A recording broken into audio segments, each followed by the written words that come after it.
Bismillahirrahmanirrahim. Alhamdulillahi Rabbil Alamin. Allahumma salli ala Muhammadin wa ala ali Muhammad kama sallaita ala Ibrahim wa ala ali Ibrahim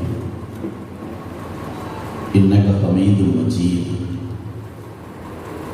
Wa barik ala Muhammadin wa ala ali Muhammad kama barakta ala Ibrahim wa ala ali Ibrahim fil alamin innaka Hamidum Majid. പ്രൗഢോജ്വലമായ ഈ സംവാദ സദസ്സിൻ്റെ ബഹുമാന്യനായ അധ്യക്ഷ സുഹൃത്ത് PH Shahul Hameed അവരുകളെ, വേദിയിലിരിക്കുന്ന solidarity youth movement സംസ്ഥാന secretary Thanseer Latheef Sahib, ബഹുമാനായ PH Muhammad Sahib, Abubakar Sahib, വേദിയിലും സദസ്സിലും ഇരിക്കുന്ന ബഹുമാനായ സഹോദരന്മാരെ, സഹോദരിമാരെ, അസ്സലാമു അലൈക്കും വറഹ്മത്തുള്ളാഹി വബറകാതുഹു. ഇസ്ലാം ആശയ സംവാദത്തിന്റെ സൗഹൃദ നാളുകൾ എന്ന തലവാചകത്തിൽ ജമാഅത്തെ ഇസ്ലാമി സംസ്ഥാന വ്യാപകമായി സംഘടിപ്പിച്ചിരിക്കുന്ന ബഹുജന ക്യാമ്പയിനെ സംബന്ധിച്ച്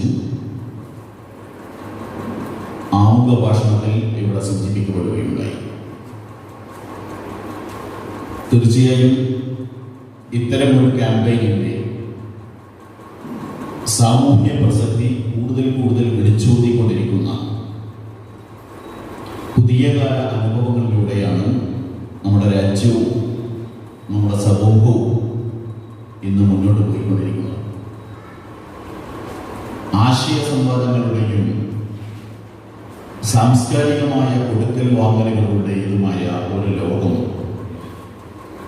നമ്മളിൽ നിന്ന് മെല്ലെ മെല്ലെയായി ഇന്ന് കൈമോശം വന്നുകൊണ്ടിരിക്കുകയാണ്.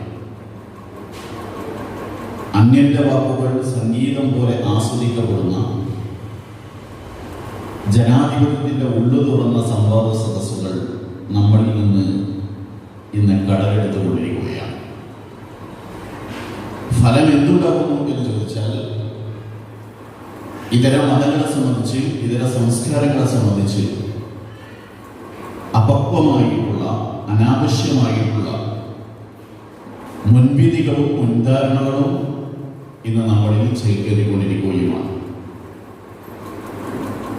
ഇന്ത്യയുടെയും കേരളത്തിൻ്റെയും മൗലികമായിട്ടുള്ള ഒരു സവിശേഷത എന്ന് പറയുന്നത് അത് നിലനിർത്തിക്കൊണ്ടിരിക്കുന്ന അതിൻ്റെ ഒരു ബഹുസ്വരതയാണ്. സാംസ്കാരിക വൈവിധ്യങ്ങളുടെ നിറക്കൂട്ടിൽ ചാലിച്ചെടുത്ത ഒരു ദേശബോധം, ഒരു ദേശ പാരമ്പര്യം, ഇതാണ് ഇന്ത്യക്കും കേരളത്തിനും എക്കാലവും അവകാശപ്പെടുവാനുള്ളത്. നാനാത്വത്തിൽ ഏകത്വം എന്നുള്ളത് നമ്മുടെ രാജ്യത്തെക്കുറിച്ച്, നമ്മുടെ ദേശത്തെക്കുറിച്ച് നാം ഏവരും കൊണ്ടു നടക്കുന്ന മഴവിൽ സമാനമായ ഒരു സ്വപ്നമാണ്. അഥവാ ഈ രാജ്യത്ത് അധിവസിക്കുന്ന ഓരോ ജനതക്കും, ഓരോ മതത്തിനും പാരമ്പര്യവും പൗരാണികതയും ഒക്കെ പകർന്നു നൽകി ഒരൊറ്റ ഇന്ത്യ എന്ന ആത്മബോധത്തിലൂടെ നാം മുന്നോട്ട് പോവുക എന്നതാണ് അതുകൊണ്ട് നമ്മൾ അർത്ഥമാക്കാറുള്ളത്. അതുകൊണ്ട് തന്നെ സാംസ്കാരികമായിട്ടുള്ള വൈവിധ്യങ്ങൾ, മതപരമായ വൈചാത്യങ്ങൾ ഇന്ത്യയെ സംബന്ധിച്ചിടത്തോളം ഒരു ശാപമായിരുന്നില്ല. ഇന്ത്യയുടെ സാമൂഹ്യ പുരോഗതിയെ അതൊട്ടും നിശ്ചലമാക്കിയുമില്ല. മറിച്ച് ഇത്രയേറെ വൈവിധ്യങ്ങൾ ഉണ്ടായിട്ടും, ഇത്രയേറെ മതപരമായ വൈചാത്യങ്ങൾ ഉണ്ടായിട്ടും അറിഞ്ഞും സഹകരിച്ചും സംവദിച്ചും നാം മുന്നോട്ട് പോയി എന്നതാണ് ഇന്ത്യയുടെ ചരിത്രം, ഇന്ത്യയുടെ പാരമ്പര്യം എന്ന് പറയുന്നത്. അതുകൊണ്ടാണ് അത്യാസം സൂചിപ്പിക്കുന്നത് നാം സംവാദങ്ങളിലൂടെ പുലർന്നു പോകുന്ന ഒരു ജനതയാണ്. ഇന്ത്യയുടെ തന്നെ പ്രമുഖ ചരിത്രകാരിയായിട്ടുള്ള റോമില താക്കൂർ പറയുന്നുണ്ട്, ഒരു ഉള്ളംകൈയിൽ ഒരു മണൽത്തരി നമ്മൾ കൈക്കൂപ്പിളിൽ എടുത്തു നോക്കിയാൽ ആ മണൽത്തരിക്ക് ഒരു മതവുമായി കൊണ്ട് ഒരു സംസ്കാരവുമായി കൊണ്ട് നാഭീനാള ബന്ധമുണ്ടായിരിക്കും എന്നാണ് അവരതിനെക്കുറിച്ച് സൂചിപ്പിക്കുന്നത്. അപ്പോൾ ഈ സാംസ്കാരിക വൈവിധ്യങ്ങളുടെ സൗന്ദര്യാത്മകമായിട്ടുള്ള ഒരു തുടർച്ച നമുക്ക് ഇന്ത്യയുടെയും കേരളത്തിന്റെയും ചരിത്രത്തിൽ കാണാൻ സാധിക്കുന്നു എന്നതാണ്. ഇപ്പോൾ പലപ്പോഴും മതേതരത്വത്തെ കുറിച്ച് നമ്മൾ പഠിപ്പിച്ചു വന്നിട്ടുള്ളത് അല്ലെങ്കിൽ തെറ്റിദ്ധരിപ്പിച്ചു വന്നിട്ടുള്ളത്, മതേതരത്വം എന്ന് പറയുന്നത് 19-ാം നൂറ്റാണ്ടോടുകൂടി യൂറോപ്പിൽ നിന്ന് ഇന്ത്യയിലേക്ക് കേരളത്തിലേക്ക് ഇറക്കുമതി ചെയ്യപ്പെട്ടിട്ടുള്ള ഒരു ആശയം എന്നുള്ള നിലക്കാണ്. യൂറോപ്പിൽ പിറവിയെടുത്ത് യൂറോപ്പിൽ നിന്ന് ഇന്ത്യയിലേക്കും കേരളത്തിലേക്കും ഒക്കെ പകർന്നു നൽകിയ ഒരു മൂല്യമായി കൊണ്ടാണ് പലപ്പോഴും മതേതരത്വത്തെ കുറിച്ചും സെക്യുലറിസത്തെ കുറിച്ചും ഒക്കെ ഇന്ന് പലപ്പോഴും പരിചയപ്പെടുത്താറുള്ളത്. യഥാർത്ഥത്തിൽ മതേതരത്വം എന്ന് പറയുന്നത് നമ്മെ സംബന്ധിച്ചിടത്തോളം നമ്മുടെ ജീവിതത്തിന്റെ താഴെ തട്ടിൽ നമ്മൾ ജീവിച്ചുണ്ടാക്കിയിട്ടുള്ള ഒരു അനുഭവത്തിന്റെ പേരാണ്. മതത്തിന്റെ അപ്പുറത്തും ഇപ്പുറത്തും ഇരുന്ന് അന്യോന്യാശ്രിതമായ ഒരു ജീവിതത്തിലൂടെ മുന്നോട്ട് പോയപ്പോൾ പരസ്പര സഹകരണത്തിലൂടെ മാത്രമേ ജീവിതം സാധ്യമാവുകയുള്ളൂ എന്ന് വന്നപ്പോൾ നാം തന്നെ കണ്ടെത്തിയിട്ടുള്ള ഒരു ജീവിത പരിസരത്തിന്റെ പേരാണ്, ജീവിത അനുഭവത്തിന്റെ പേരാണ് മതേതരത്വം എന്ന് പറയുന്നത്. ആ മതേതരത്വം നമ്മുടെ ചായക്കടകളിൽ ഉണ്ടായിട്ടുണ്ട്, ആ മതേതരത്വം നമ്മുടെ കാർഷിക ഇടങ്ങളിൽ ഉണ്ടായിട്ടുണ്ട്, ആ മതേതരത്വം നമ്മുടെ പള്ളിക്കൂടങ്ങളിൽ നിറഞ്ഞൊഴിഞ്ഞിട്ടുണ്ട്. ആ മതേതരത്വത്തിന്റെ ഗുണഫലങ്ങൾ നമ്മുടെ ആശയ സംവാദങ്ങളെ പോലും ഒരു കാലത്ത് ജ്വലിപ്പിച്ചു നിർത്തിയിട്ടുണ്ട് എന്നതാണ്. ഇപ്പോൾ അന്യോന്യാശ്രിതമായ ഒരു ജീവിതം എന്ന് ഞാൻ സൂചിപ്പിച്ചത് വെറുതെയല്ല. കേരളത്തിന്റെ ചരിത്രത്തിൽ ആദ്യത്തെ ലക്ഷണമൊത്ത ഒരു ചരിത്ര ഗ്രന്ഥം എന്ന് വിശേഷിപ്പിക്കപ്പെടുന്ന ഒന്നാണ് ഷെയ്ഖ് സൈനുദ്ദീൻ മക്തൂം റഹ്മത്തുള്ളാഹി അലൈഹി രചിച്ചിട്ടുള്ള തുഹ്ഫത്തുൽ മുജാഹിദീൻ എന്ന് പറയുന്ന പുസ്തകം. ആ ചരിത്ര പുസ്തകത്തിൽ ഷെയ്ഖ് സൈനുദ്ദീൻ മക്തൂം റഹ്മത്തുള്ളാഹി അലൈഹി പറഞ്ഞു വെക്കുന്ന വാചകം വളരെ പ്രസക്തമാണ്. അദ്ദേഹം പറയുന്നുണ്ട്, 5 നേരം നമസ്കരിക്കാത്ത മാപ്പിളമാരെ, മുസ്ലിങ്ങളെ കേരളത്തിന്റെ ഭരണാധികാരിയായിട്ടുള്ള സാമൂതിരി ശിക്ഷിക്കുവാൻ കൽപ്പിച്ചതിനെ സംബന്ധിച്ച് അദ്ദേഹം അതിൽ സൂചിപ്പിക്കുന്നു. ഹജ്ജിന് പോകുന്ന മാപ്പിളമാർക്ക് പ്രത്യേകമായി കൊണ്ടുള്ള യാത്രാ ഇളവുകളും സൗകര്യങ്ങളും സാമൂതിരി ചെയ്തു കൊടുക്കുന്നതിനെ സംബന്ധിച്ച് ആ ചരിത്ര പുസ്തകത്തിൽ സൂചിപ്പിക്കുന്നുണ്ട്. അപ്പോൾ സ്വാഭാവികമായും നമുക്ക് ആലോചിക്കാം, 5 നേരം നമസ്കരിക്കാത്ത മാപ്പിളമാരെ, മുസ്ലിങ്ങളെ എന്തിനാണ് സാമൂതിരി ശിക്ഷിക്കുന്നത്? കാര്യം വളരെ വ്യക്തമാണ്. മുസ്ലിങ്ങൾ എന്ന് പറയുന്നത് അടിസ്ഥാനപരമായി കൊണ്ട് കേരളത്തിന്റെ ചരിത്രത്തിൽ കച്ചവടക്കാരായിട്ടുള്ള ഈ മാപ്പിളമാരിൽ നേരും നെറിയും ധാർമ്മികതയും നിലനിൽക്കണം എന്നുണ്ടെങ്കിൽ 5 നേരത്തെ നമസ്കാരം അവരിൽ നിലനിൽക്കേണ്ടതുണ്ട് എന്നുള്ള ബോധ്യം ഈ രാജ്യത്തെ ഭരണാധികാരികൾ ഉണ്ടായിരുന്നു എന്നതാണ്. ഈ അടുത്ത കാലത്താണ് കോഴിക്കോട്ടെ കുറ്റിച്ചിറയിലുള്ള മുച്ചുന്നി പള്ളിയിൽ നിന്ന് 2 ശിലാലിഖിതങ്ങൾ കണ്ടെടുക്കപ്പെട്ടത്. കോഴിക്കോട് കുറ്റിച്ചിറയിലുള്ള മുച്ചുന്തിപ്പള്ളി എന്ന് പറയുന്നത് 14-ാം നൂറ്റാണ്ടിൽ മുച്ചിയൻ എന്ന് പറയുന്ന അറബി പ്രമാണം നിർമ്മിച്ച പള്ളിയാണ്. ആ അറബി പ്രമാണം നിർമ്മിച്ച ആ പള്ളിക്ക് അന്നത്തെ സാമൂതിരി എല്ലാ സൗകര്യങ്ങളും ചെയ്തു കൊടുത്തു എന്നാണ് അതിനെക്കുറിച്ച് പറയുന്നത്. ഈ അടുത്ത കാലത്താണ് അതിൽ നിന്ന് 2 ശിലാലിഖിതങ്ങൾ കണ്ടെടുക്കപ്പെട്ടത്. അതിലൊന്ന് വട്ടെഴുത്താണ്, മറ്റൊന്ന് അറബി എഴുത്താണ്. വട്ടെഴുത്ത് വായിക്കാൻ കഴിയുന്ന കേരളത്തിലെ ചരിത്രകാരന്മാർ 2 പേരാണ് ഡോക്ടർ MGS നാരായണൻ, മറ്റൊരാൾ ഡോക്ടർ MR രാഘവൻ. 2 പേരും ചേർത്തുകൊണ്ട് വട്ടെഴുത്ത് വായിച്ചു. ആ വട്ടെഴുത്തിൽ നിന്ന് കിട്ടിയിട്ടുള്ള സൂചനകളും സന്ദേശങ്ങളും എന്ന് പറയുന്നത് ഞാൻ നേരത്തെ സൂചിപ്പിച്ചതുപോലെ ഒരു മതസൗഹാർദ്ദത്തിന്റെ മതസഹിതമായിട്ടുള്ള ഒരു മതേതരത്തെ കുറിച്ച വലിയ സന്ദേശമായിരുന്നു എന്നതാണ്. അഥവാ 14-ാം നൂറ്റാണ്ടിൽ മുച്ചിയൻ എന്ന് പറയുന്ന അറബി പ്രമാണം നിർമ്മിച്ച ഈ പള്ളിക്ക് അന്നത്തെ സാമൂതിരി അതിന്റെ ദൈനംദിന ചെലവുകൾക്ക് വേണ്ടി ഇന്ന് കോഴിക്കോട് ജില്ലയിലുള്ള കുന്നമംഗലത്തും മലപ്പുറം ജില്ലയിലുള്ള ഉളിക്കലിലും തെങ്ങിൻ തോപ്പുകൾ അനുവദിച്ചു നൽകിയതുമായി ബന്ധപ്പെട്ടുകൊണ്ടുള്ള രേഖയാണ് ആ ശിലാലിഖിതങ്ങളിലൂടെ കണ്ടെടുക്കപ്പെട്ടത് എന്നതാണ്. അപ്പോൾ ഇന്നത്തെ ഒരു സാമൂഹിക സാഹചര്യത്തിൽ നമുക്ക് ആലോചിക്കാൻ കഴിയാത്ത ഒരു വിഷയമാണിത്. അഥവാ ഒരു മുസ്ലിം പള്ളിയുടെ ദൈനംദിന ചെലവുകൾക്ക് ഒരു ഹിന്ദു രാജാവ് ഏറ്റെടുത്തുകൊണ്ട് നടത്തുക എന്ന് പറയുന്ന ഏറ്റവും ഛേദോപരമായ ഒരു ചിത്രം നമുക്ക് കേരളത്തിന്റെ ചരിത്രത്തിൽ നിന്ന് കണ്ടെടുക്കാൻ സാധിക്കുന്നു. ഇതാണ് അന്യോന്യാശ്രിതമായ ഒരു ജീവിതം എന്ന് പറഞ്ഞത്. ഇനി മുസ്ലിം സമൂഹത്തിൽ നിന്ന് നേരെ തിരിച്ചാണെങ്കിലും ആ പുസ്തകത്തിൽ തന്നെ ഈ തുഹ്ഫത്തുൽ മുജാഹിദീൻ എന്ന് പറയുന്ന പുസ്തകത്തിൽ ഷെയ്ഖ് സൈനുദ്ദീൻ മക്തും പറയുന്ന കാര്യം വളരെ പ്രസക്തമാണ്. അദ്ദേഹം പറയുന്നത് കുഫാറുകളായിട്ടുള്ള പോർച്ചുഗീസുകാർക്കെതിരെ സാമൂതിരിയോടൊപ്പം നിന്നുകൊണ്ട് സമരം നടത്തുന്നത് ഇസ്ലാമിലെ ജിഹാദിന്റെ ഭാഗമാണ് എന്നാണ് അദ്ദേഹം സൂചിപ്പിക്കുന്നത്. കാഫിറിന്റെ ബഹുവചനമാണല്ലോ കുഫാർ എന്ന് പറയുന്നത്. പോർച്ചുഗീസുകാരെ കുഫാർ എന്ന് വിശേഷിപ്പിക്കുന്ന ഷെയ്ഖ് സൈനുദ്ദീൻ മക്തും റഹ്മത്തുള്ളാഹി അലൈഹി സാമൂതിരിയോടൊപ്പം നിന്നുകൊണ്ടുള്ള സമരം ഇസ്ലാമിലെ ജിഹാദിന്റെ ഭാഗമായി കൊണ്ട് വിലയിരുത്തുകയാണ്. ഇസ്ലാമിലെ ജിഹാദ്, കാഫിർ, അതുപോലെ തന്നെ ഷഹീദ് തുടങ്ങിയുള്ള വാക്കുകളൊക്കെ വലിയ തോതിൽ വിമർശിക്കപ്പെട്ടുകൊണ്ടിരിക്കുന്ന ഒരു സാമൂഹിക സാഹചര്യത്തിലൂടെയാണല്ലോ നാം ഇന്ന് മുന്നോട്ട് പോയിക്കൊണ്ടിരിക്കുന്നത്. നാർക്കോട്ടിക് ജിഹാദ്, ലവ് ജിഹാദ്, ലാൻഡ് ജിഹാദ്, ഫുഡ് ജിഹാദ്, മാർക്ക് ജിഹാദ് തുടങ്ങിയിട്ടുള്ള വലിയ വലിയ പദാവലികൾ ഇന്ന് മുസ്ലിം സമൂഹത്തെ മുന്നിൽ വെച്ചുകൊണ്ട് വംശീയ മുൻവിധിയോടുകൂടി വിദ്വേഷ പ്രചരണത്തിന്റെ ഭാഗമായി കൊണ്ട് ഇന്ന് നിരന്തരം പ്രയോഗിക്കപ്പെട്ടുകൊണ്ടിരിക്കുകയാണ്. അത്തരമൊരു സന്ദർഭത്തിലാണ് കാഫിർ എന്ന് പോർച്ചുഗീസുകാരെ ഷെയ്ഖ് സൈനുദ്ദീൻ മക്തും വിശേഷിപ്പിക്കുന്നത്. മതപരമായ അർത്ഥത്തിൽ നോക്കിയാൽ മുസ്ലിങ്ങളല്ലാത്തവരൊക്കെ തന്നെയും കാഫിറാണ് എന്നുള്ളതാണല്ലോ ഇസ്ലാമിനെ നേർക്ക് പലപ്പോഴും ഇസ്ലാമിന്റെ ശത്രുക്കൾ ഇന്ന് പ്രചരിപ്പിച്ചുകൊണ്ടിരിക്കുന്ന വലിയ ഒരു വിമർശനം എന്ന് പറയുന്നത്. മുസ്ലിങ്ങളല്ലാത്തവരൊക്കെ തന്നെയും കാഫിറാണ് എങ്കിൽ പോർച്ചുഗീസുകാർ മാത്രമല്ലല്ലോ കാഫിറാകേണ്ടത്, സാമൂതിരിയും കാഫിറാകേണ്ടതുണ്ട് എന്നതാണ്.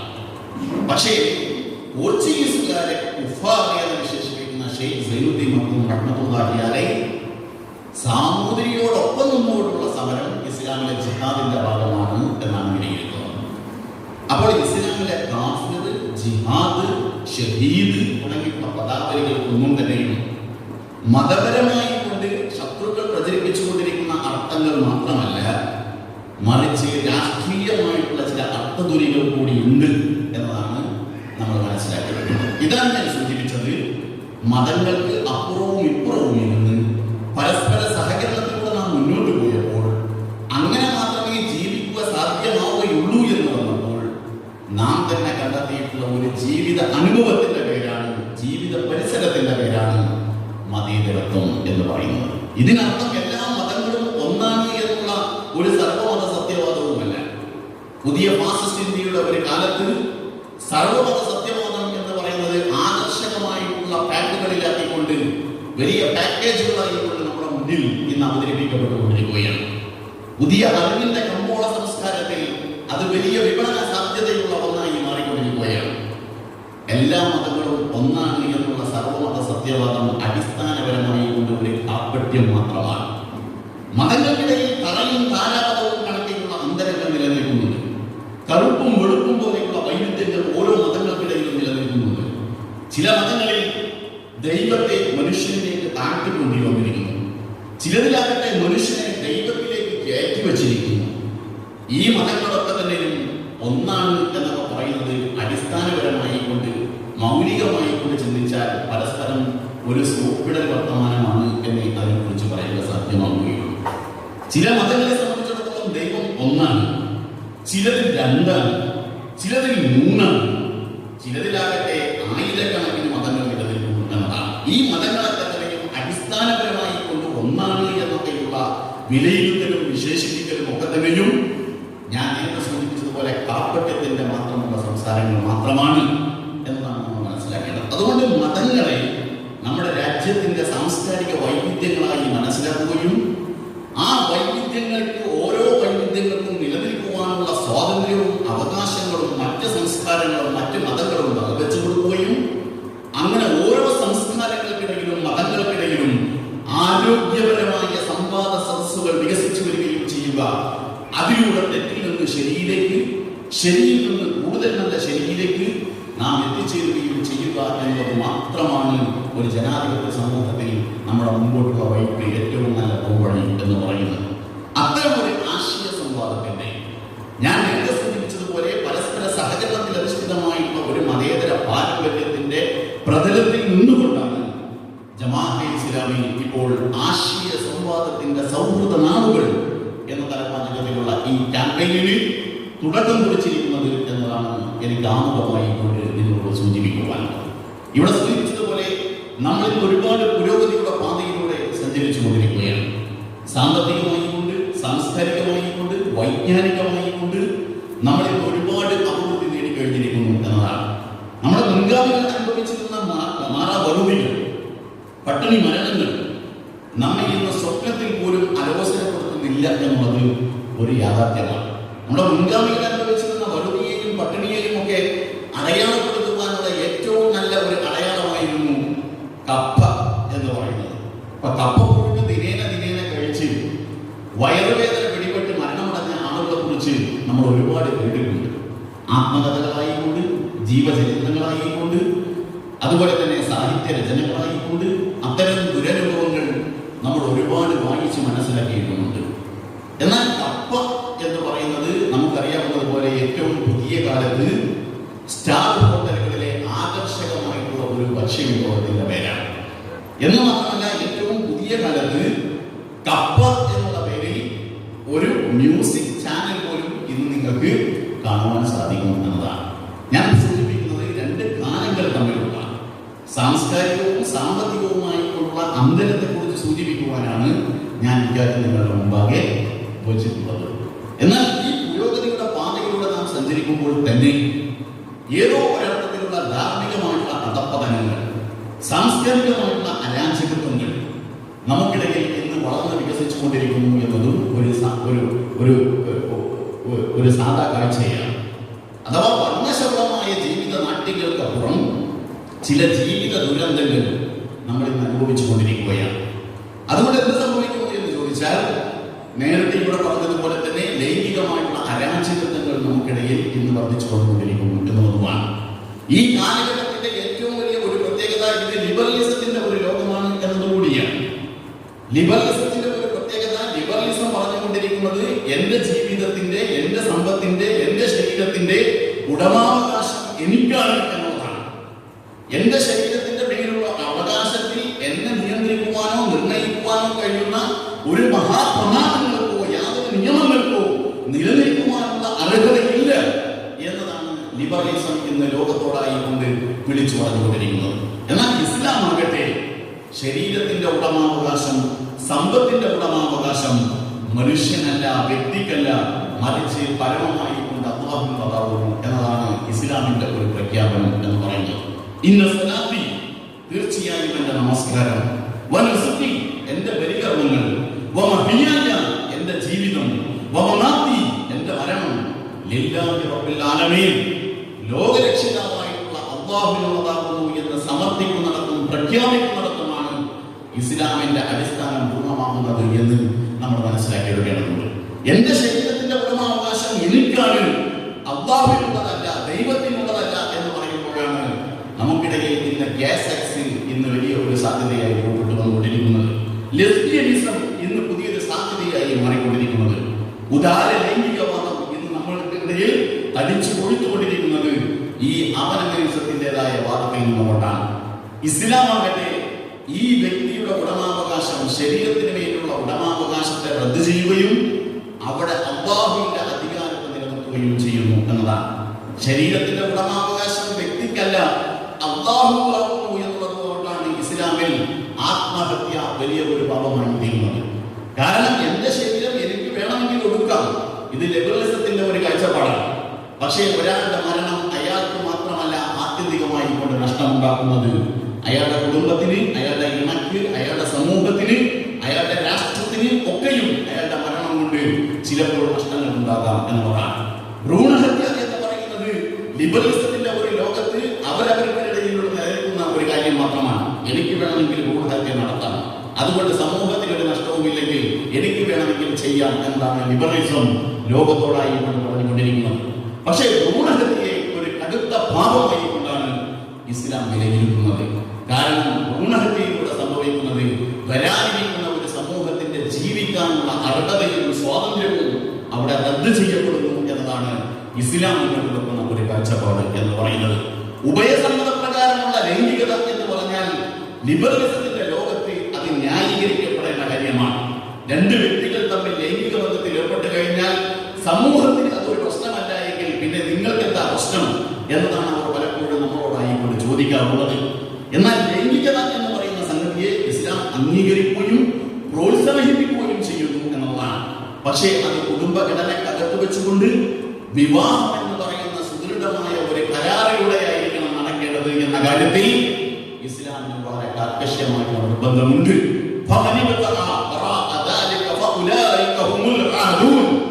അതിനപ്പുറം ആഗ്രഹിക്കുന്നവർ അതിക്രമകാരികളാണ് എന്ന് വിശുദ്ധ ഖുർആൻ വളരെ കൃത്യമായി കൊണ്ട് തന്നെ വിശ്വാസി സമൂഹത്തെയും മനുഷ്യരാശിയെയും ബോധ്യപ്പെടുത്തുന്നത് നമുക്ക് കാണാൻ കഴിയും. ജീവിതത്തിൽ യഥാർത്ഥത്തിൽ അനാഥനായി എന്ന് ചോദിച്ചാൽ പിതാവുണ്ടായിരിക്കെ അനാഥനായി ജീവിക്കേണ്ടി വരുന്ന ആളുകളാണ് നമ്മൾ. പലപ്പോഴും അനാഥനെ കുറിച്ച് പറയാറുള്ളത് കുട്ടിയുടെ ചെറുപ്പകാലത്ത് പിതാവോ മാതാവോ നഷ്ടപ്പെട്ടവരെയാണ് അനാഥൻ എന്ന് പലപ്പോഴും വിശേഷിപ്പിക്കാറുള്ളത്. യഥാർത്ഥത്തിൽ അനാഥത്വം പേറിക്കൊണ്ടിരിക്കുന്ന ജീവിതം എന്ന് പറയുന്നത് പിതാവ് ജീവിച്ചുണ്ടായിരിക്കെ പിതാവെന്ന് അവകാശപ്പെടാൻ അർഹതയില്ലാത്ത ഒരു ജീവിതത്തിനാണ് അനാഥത്വം എന്ന് പറയുന്നത്. അത്തരത്തിലുള്ള ജാലസന്തതികളെ ലോകത്ത് ഉൽപ്പാദിപ്പിച്ചുകൊണ്ടിരിക്കുന്നു എന്നതാണ് ലിബറലിസത്തിന്റെ ഏറ്റവും വലിയ ദൗർഭാഗ്യകരമായിട്ടുള്ള ഒരു പരിണതി എന്ന് പറയുന്നത്. അതുകൊണ്ട് തന്നെ ലിബറലിസം കുടുംബം എന്ന് പറയുന്ന ഘടനയെ തകർത്തു കളയുവാനാണ് ഇന്ന് ആഗ്രഹിച്ചുകൊണ്ടിരിക്കുന്നത്. കാരണം കുടുംബം എന്ന് പറയുന്ന ഒരു ഘടന തകർക്കപ്പെട്ടു കഴിഞ്ഞാൽ ആ കുടുംബത്തിൽ നിന്ന് വയസ്സായ മാതാപിതാക്കൾ തെരുവുകളിലേക്ക് വലിച്ചെറിയപ്പെടുന്നു എന്നതാണ്. തെരുവുകളിലേക്ക് വലിച്ചെറിയപ്പെടുന്ന ആ മാതാപിതാക്കളെ കേന്ദ്രീകരിച്ചുകൊണ്ട് വൃദ്ധസദനം എന്ന് പറയുന്ന ഒരു പുതിയ സാധ്യത ഇന്ന് രൂപപ്പെടുത്തിയെടുക്കാം എന്നതാണ് ലിബറലിസം ആഗ്രഹിച്ചുകൊണ്ടിരിക്കുന്നത്. സ്വാഭാവികമായി കൊണ്ടും കുടുംബം എന്ന് പറയുന്ന ഒരു ഘടന തകർന്നു കഴിഞ്ഞാൽ പിന്നെ ഇവിടെ മത ലിബറലിസത്തിന്റെ ഭാഗമായി കൊണ്ടുള്ള ലൈംഗിക വ്യവസായം പൊടിപിടിക്കാം എന്നതാണ് ലിബറലിസം എന്ന് മോഹിച്ചുകൊണ്ടിരിക്കുന്നത്.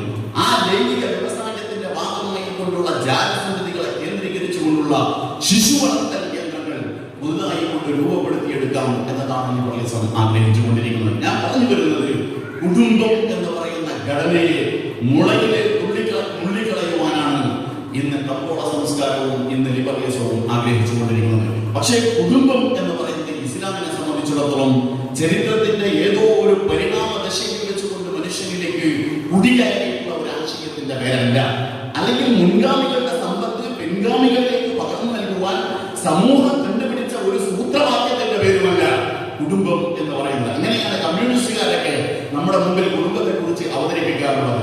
മുൻഗാമികളുടെ സമ്പത്ത്, പിതാക്കന്മാരുടെ സമ്പത്ത്, അത് സ്വകാര്യ സ്വത്ത് നഷ്ടപ്പെട്ടു പോകുമോ എന്ന് സമൂഹം ഭയപ്പെട്ടപ്പോൾ അത് അന്യാധീനപ്പെട്ടു പോകാതിരിക്കുവാൻ നമ്മുടെ സമൂഹം കണ്ടുപിടിച്ച ഒരു സൂത്രവാക്യമാണ് കുടുംബം എന്ന് പറഞ്ഞ് വളരെ നിഷ്പ്രയാസം അവരങ്ങ് കൈകഴിക്കും എന്നതാണ്. അല്ല, മുൻഗാമികളുടെ സമ്പത്ത് പിൻഗാമികളിലേക്ക് പകർന്നു നൽകുവാൻ സമൂഹം കണ്ടുപിടിച്ച ഒരു സൂത്രവാക്യമൊന്നുമല്ല കുടുംബം എന്ന് പറയുന്നത്. മറിച്ച് കുടുംബം എന്ന് പറയുന്നത് ആദിമകാലം തൊട്ടേ മനുഷ്യരാശിയുടെ പിറവി തൊട്ടേ ഈ ലോകത്ത് നിലനിന്നിട്ടുള്ള അനുഗ്രഹീതമായിട്ടുള്ള ഒരു സ്ഥാപനമാണ് എന്നതാണ്. യാ അയ്യുഹന്നാസു തഖൂ റബ്ബകുമുല്ലദീ ഖലഖകും മിൻ നഫ്സിൻ വാഹിദ വഖലഖ മിൻഹാ സൗജഹ വബഥ മിൻഹുമാ റിജാലൻ കതീറൻ വനിസാ വത്തഖുല്ലാഹല്ലദീ തസാഅലൂന ബിഹി വൽ അർഹാം ഇന്നഹു കാന അലീമാ. വിശുദ്ധ വളരെ കൃത്യമായി കൊണ്ട് പഠിപ്പിച്ചു തരുന്ന കാര്യമാണ്. ആണിൽ നിന്ന് പെണ്ണിൽ നിന്ന് സൃഷ്ടിക്കപ്പെട്ട മനുഷ്യനെ സംബന്ധിച്ച് ആ ആണിൽ നിന്നും പെണ്ണിൽ നിന്നുമായി കൊണ്ട് ധാരാളമായി കൊണ്ട് ജനസഞ്ചയത്തെ അല്ലാഹു ഉൽപ്പാദിപ്പിച്ചതിനെ സംബന്ധിച്ച് ഒക്കെ ഈ വിശുദ്ധ ഖുർആൻ വളരെ കൃത്യമായി കൊണ്ട് തന്നെ പഠിപ്പിക്കുന്നു എന്നതാണ്. അധ്യക്ഷ സുഹൃത്ത് സൂചിപ്പിച്ചതുപോലെ തന്നെ ഈ രാജ്യത്ത്, നമ്മുടെ മതത്തിൽ, നമ്മുടെ സമൂഹത്തിൽ ചില നിയമങ്ങൾ നിലനിൽക്കുന്നു എന്നുള്ളത് കൊണ്ടാണ് ഇത് വളരെ താളാത്മകമായി കൊണ്ട് മുന്നോട്ട് പോയിക്കൊണ്ടിരിക്കുന്നത്.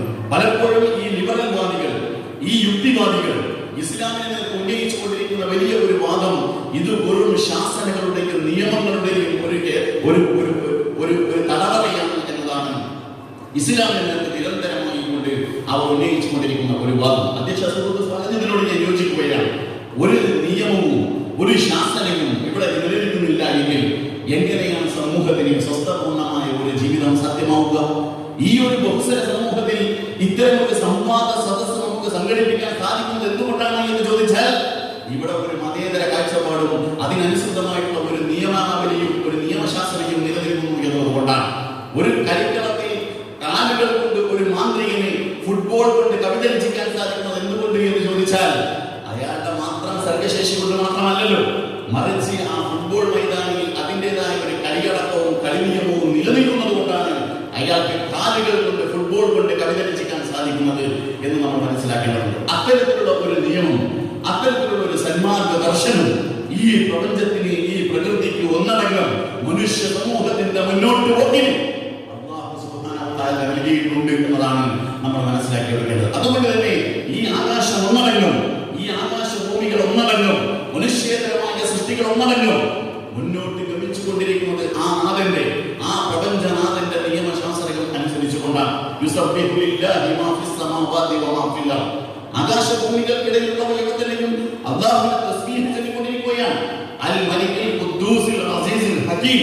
അവൻ രാജാതിരാജനാണ്, പരമപരിശുദ്ധനാണ്, യുക്തിമാനാണ് എന്നൊക്കെയും അവ നിരന്തരമായി അല്ലാഹുവിനെ പ്രകീർത്തിച്ചു കൊണ്ടിരിക്കുകയാണ്. ഇടിനാദം അവനെ സ്തുതിച്ചുകൊണ്ട് അവന്റെ നാദം പ്രകടിപ്പിച്ചു കൊണ്ടിരിക്കുകയാണ്. ഇങ്ങനെ ഈ ആകാശഭൂമികൾക്കിടയിൽ സചേതനവും അചേതനവുമായി നിലനിൽക്കുന്ന മുഴുവൻ സൃഷ്ടികളും അംഗീകരിക്കുന്നതും അനുദാനം ചെയ്യുന്നതും ആരെ എന്ന് ചോദിച്ചാൽ അതാണ് അല്ലാഹുവിന്റെ നിയമശാസ്ത്രങ്ങളെയാണ്. അങ്ങനെ ആരും വിസ്മയമുണർത്തുന്ന ആകാശഗംഗ, അതിൽ ചിതറിക്കിടക്കുന്ന കോടിക്കണക്കിന് വരുന്ന നക്ഷത്രനദികൾ, അതിൽ പ്രപഞ്ചങ്ങൾ തോന്നിക്കാവുന്ന സൂര്യചന്ദ്രന്മാർ, ആരോ അടിച്ചു മരത്തിയതുപോലെ നീണ്ടു പരന്നു കിടക്കുന്ന ഈ ഭൂമി, അതിന്റെ മാറുകളർന്ന് പുറത്തേക്ക് വന്നുകൊണ്ടിരിക്കുന്ന സസ്യലതാദികൾ, അതിൽ തൂങ്ങിക്കിടക്കുന്ന പൂക്കൾ, ഫലങ്ങൾ, പ്രവിശാലമായി കിടക്കുന്ന സമുദ്രം, അതിന്റെ വെരിമാറിലൂടെ ചീറിപ്പാഞ്ഞുകൊണ്ടിരിക്കുന്ന കപ്പലുകൾ, അതിൽ ഊടിയിട്ടുകൊണ്ടിരിക്കുന്ന മത്സ്യങ്ങൾ, ഇങ്ങനെ ഈ ആകാശഭൂമികൾക്കിടയിൽ നിലനിൽക്കുന്ന ജീവനുള്ളതും ജീവനില്ലാത്തതുമായ മുഴുവൻ സൃഷ്ടികളും അംഗീകരിക്കുന്നതും അനുദാപനം ചെയ്യുന്നതും പിന്തുടരുന്നതും ആരെ എന്ന് ചോദിച്ചാൽ ആ പ്രപഞ്ചനാഥനായ അല്ലാഹുവിന്റെ നിയമങ്ങളെയാണ്. ആ നിയമങ്ങൾ അനുസരിച്ചുകൊണ്ട് മുന്നോട്ട് പോയിക്കൊണ്ടിരിക്കുന്നു എന്നതുകൊണ്ട് തന്നെ സംഘർഷരഹിതമായ ഒരു ജീവിതം നമുക്ക് സാധ്യമാകുന്നു എന്നതാണ്. അങ്ങേയറ്റം താളാത്മകമായി കൊണ്ടുള്ള ഒത്തിണക്കത്തോടു കൂടിയുള്ള ഒരു ജീവിതം ഈ പ്രപഞ്ചത്തിൽ സാധ്യമായി കൊണ്ടിരിക്കുന്നു. അതുകൊണ്ട് വിശുദ്ധ ഖുർആൻ മനുഷ്യ സമൂഹത്തോട് ഒന്നടങ്കമായി കൊണ്ട് മനുഷ്യന്റെ കരളിൽ ചെന്ന് നടക്കുന്ന രൂപത്തിൽ മനുഷ്യ സമൂഹത്തോട് ചോദിക്കുകയാണ്,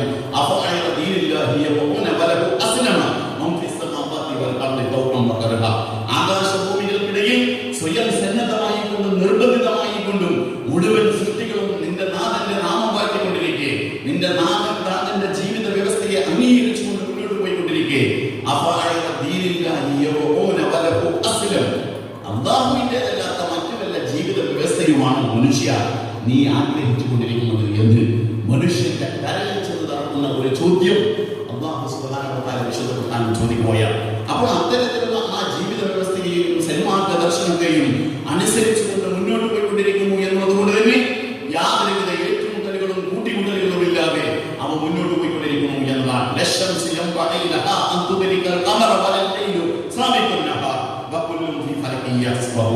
അഥവാ ചന്ദ്രനേരത്തെ പിടിക്കുവാൻ സൂര്യന് സാധ്യമല്ല, രാവിലെ മറികടക്കുവാൻ പകലിനുമാവില്ല.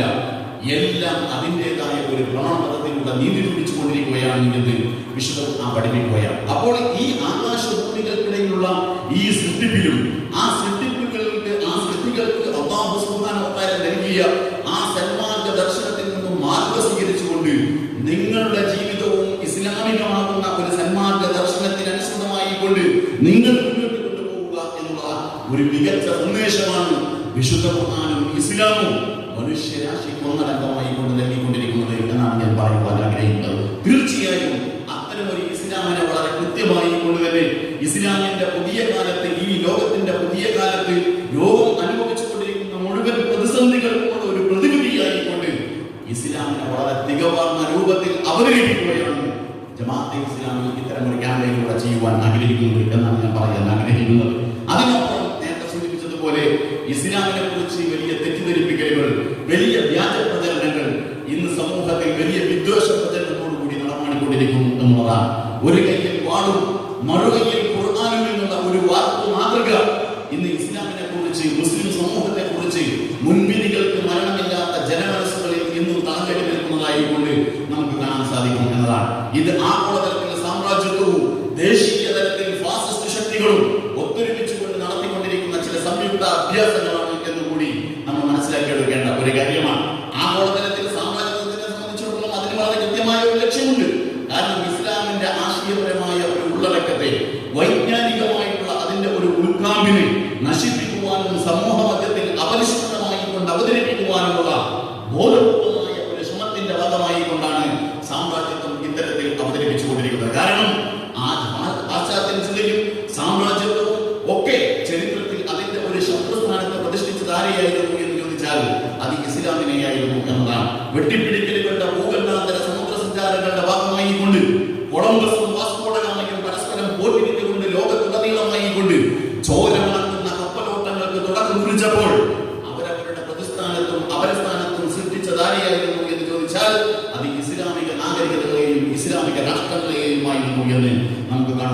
കേരളത്തിന്റെ ചരിത്രത്തിൽ വ്യത്യസ്തമല്ല.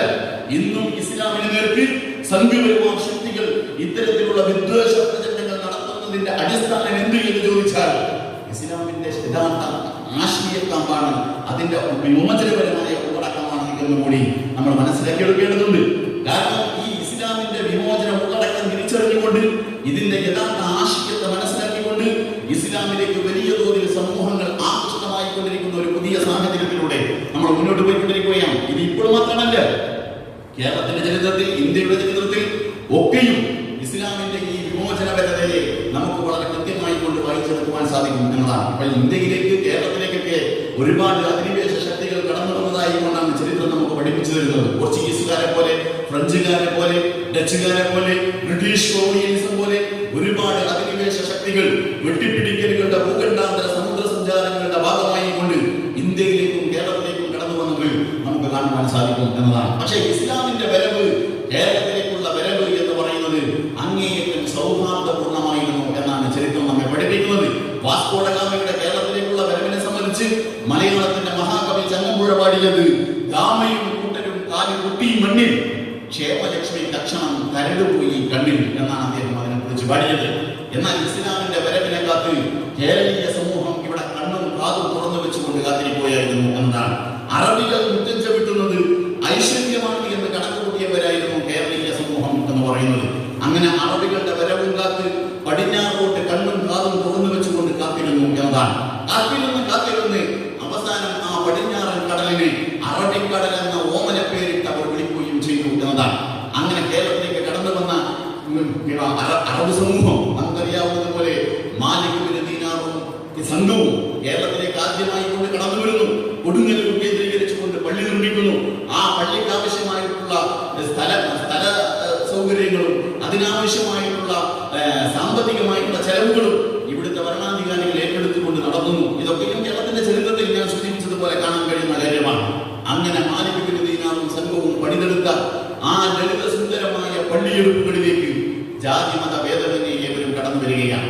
അവരൊരു പുതിയ സംസ്കാരത്തിലേക്ക്, ഒരു പുതിയ മതത്തിലേക്ക് മാറ്റം കൊടുക്കുകയായിരുന്നു എന്നതാണ്. അങ്ങനെ കടന്നു വന്ന ആ സമൂഹത്തിൽ നമുക്കറിയാവുന്നതുപോലെ മാലിക് ബിൻ ദീനാർ, അതുപോലെ തന്നെ റഹ്മത്തുള്ളാഹി അലൈഹി, അതുപോലെ തന്നെ അദ്ദേഹത്തിന്റെ അനുചരന്മാർ, അവർ കൊടുങ്ങല്ലൂർ കേന്ദ്രീകരിച്ചുകൊണ്ട് പള്ളി നിർമ്മിക്കുമ്പോൾ ആ പള്ളിയെ കേന്ദ്രീകരിച്ചുകൊണ്ട് 40 കുടുംബങ്ങൾക്ക് ഭക്ഷണം കൊടുക്കാൻ കൽപ്പിക്കുന്നത് കേരളത്തിന്റെ ചരിത്രത്തിൽ നമുക്ക് കാണാൻ സാധിക്കും എന്നതാണ്. അപ്പോൾ ഒരു സാമൂഹികമായിട്ടുള്ള ബാധ്യത, സാമൂഹികമായിട്ടുള്ള ദൗത്യം നമ്മുടെ പള്ളികൾ, നമ്മുടെ ആധ്യാത്മിക കേന്ദ്രങ്ങൾ നിർവഹിച്ചതിന്റെ ചേതോഹരമായ ചിത്രം നമുക്ക് കേരളത്തിന്റെ ചരിത്രത്തിൽ നിന്ന് കാണുവാൻ സാധിക്കുന്നു എന്നതാണ്. അപ്പോൾ ഇത്തരത്തിലുള്ള മാനവികമായിട്ടുള്ള വിമോചനപരമായ ഒരു ഉള്ളടക്കം ഇസ്ലാമിന്റെ ചരിത്രത്തിൽ നിറഞ്ഞു നിൽക്കുന്നുണ്ട് എന്നുള്ള ഒരു തിരിച്ചറിവാണ് യഥാർത്ഥത്തിൽ ഇന്ന് സംഘപരിവാർ ശക്തികളെ സംബന്ധിച്ചിടത്തോളം ഇസ്ലാമിനെ ഇത്തരത്തിൽ വിധ്വംസകമായി അവതരിപ്പിക്കുന്നതിന്റെ പിന്നിലുള്ള ഒരു കാരണം എന്നും കൂടി നമ്മൾ മനസ്സിലാക്കി എടുക്കേണ്ട കാര്യമാണ്. അതിനപ്പുറത്താണ് ഇസ്ലാമിന്റെ ഒരു സാഹോദര്യ സങ്കല്പം എന്ന് പറയുന്നത്. കാരണം കേരളത്തിന്റെ ചരിത്രം, ഇന്ത്യയുടെ ചരിത്രം എന്ന് പറയുന്നത് ജാതി വിരുദ്ധ പ്രക്ഷോഭങ്ങളുടെ ആർപ്പുവിളികൾ കൊണ്ട് മുഖരിതമായിരുന്നു എന്നതാണ്. കേരളത്തിന്റെ ഇന്നലകളിൽ ഇവിടെ നിലനിന്നിരുന്ന ഒരു അടിസ്ഥാനപരമായ ഒരു ദുർഗതിയായിരുന്നു ജാതി എന്ന് പറയുന്നത്. യഥാർത്ഥത്തിൽ ഇവിടുത്തെ ഈ ജാതി, ഇവിടുത്തെ അടിസ്ഥാന ജനവിഭാഗങ്ങൾക്ക് നിഷേധിച്ചത് എന്തായിരുന്നു എന്ന് നമ്മൾ ആലോചിച്ചാൽ അതിന് കിട്ടുന്ന ഉത്തരം അത് സാഹോദര്യമായിരുന്നു എന്നതാണ്. ഓരോ ജാതിയും അവരുടെ ജാതിക്കകത്ത് മാത്രം സാഹോദര്യം കണ്ടു, മറ്റുള്ളവർക്ക് അത് നിഷേധിക്കുകയും ചെയ്തു എന്നതാണ്. പട്ടിക്ക് നടക്കാൻ കഴിയുമായിരുന്ന വഴികളിലൂടെ പട്ടിക ജാതിക്കാരൻ നടക്കാൻ കഴിയാതെ എന്നൊരു കാലഘട്ടം അതിന്റെ ഭാഗമായി കൊണ്ട് കഴിഞ്ഞു പോയിട്ടുണ്ട്. ഈ ജാതീയമായിട്ടുള്ള അത്യാചാരങ്ങളിലേക്ക്, അത് സിദ്ധിച്ച സാമൂഹികമായിട്ടുള്ള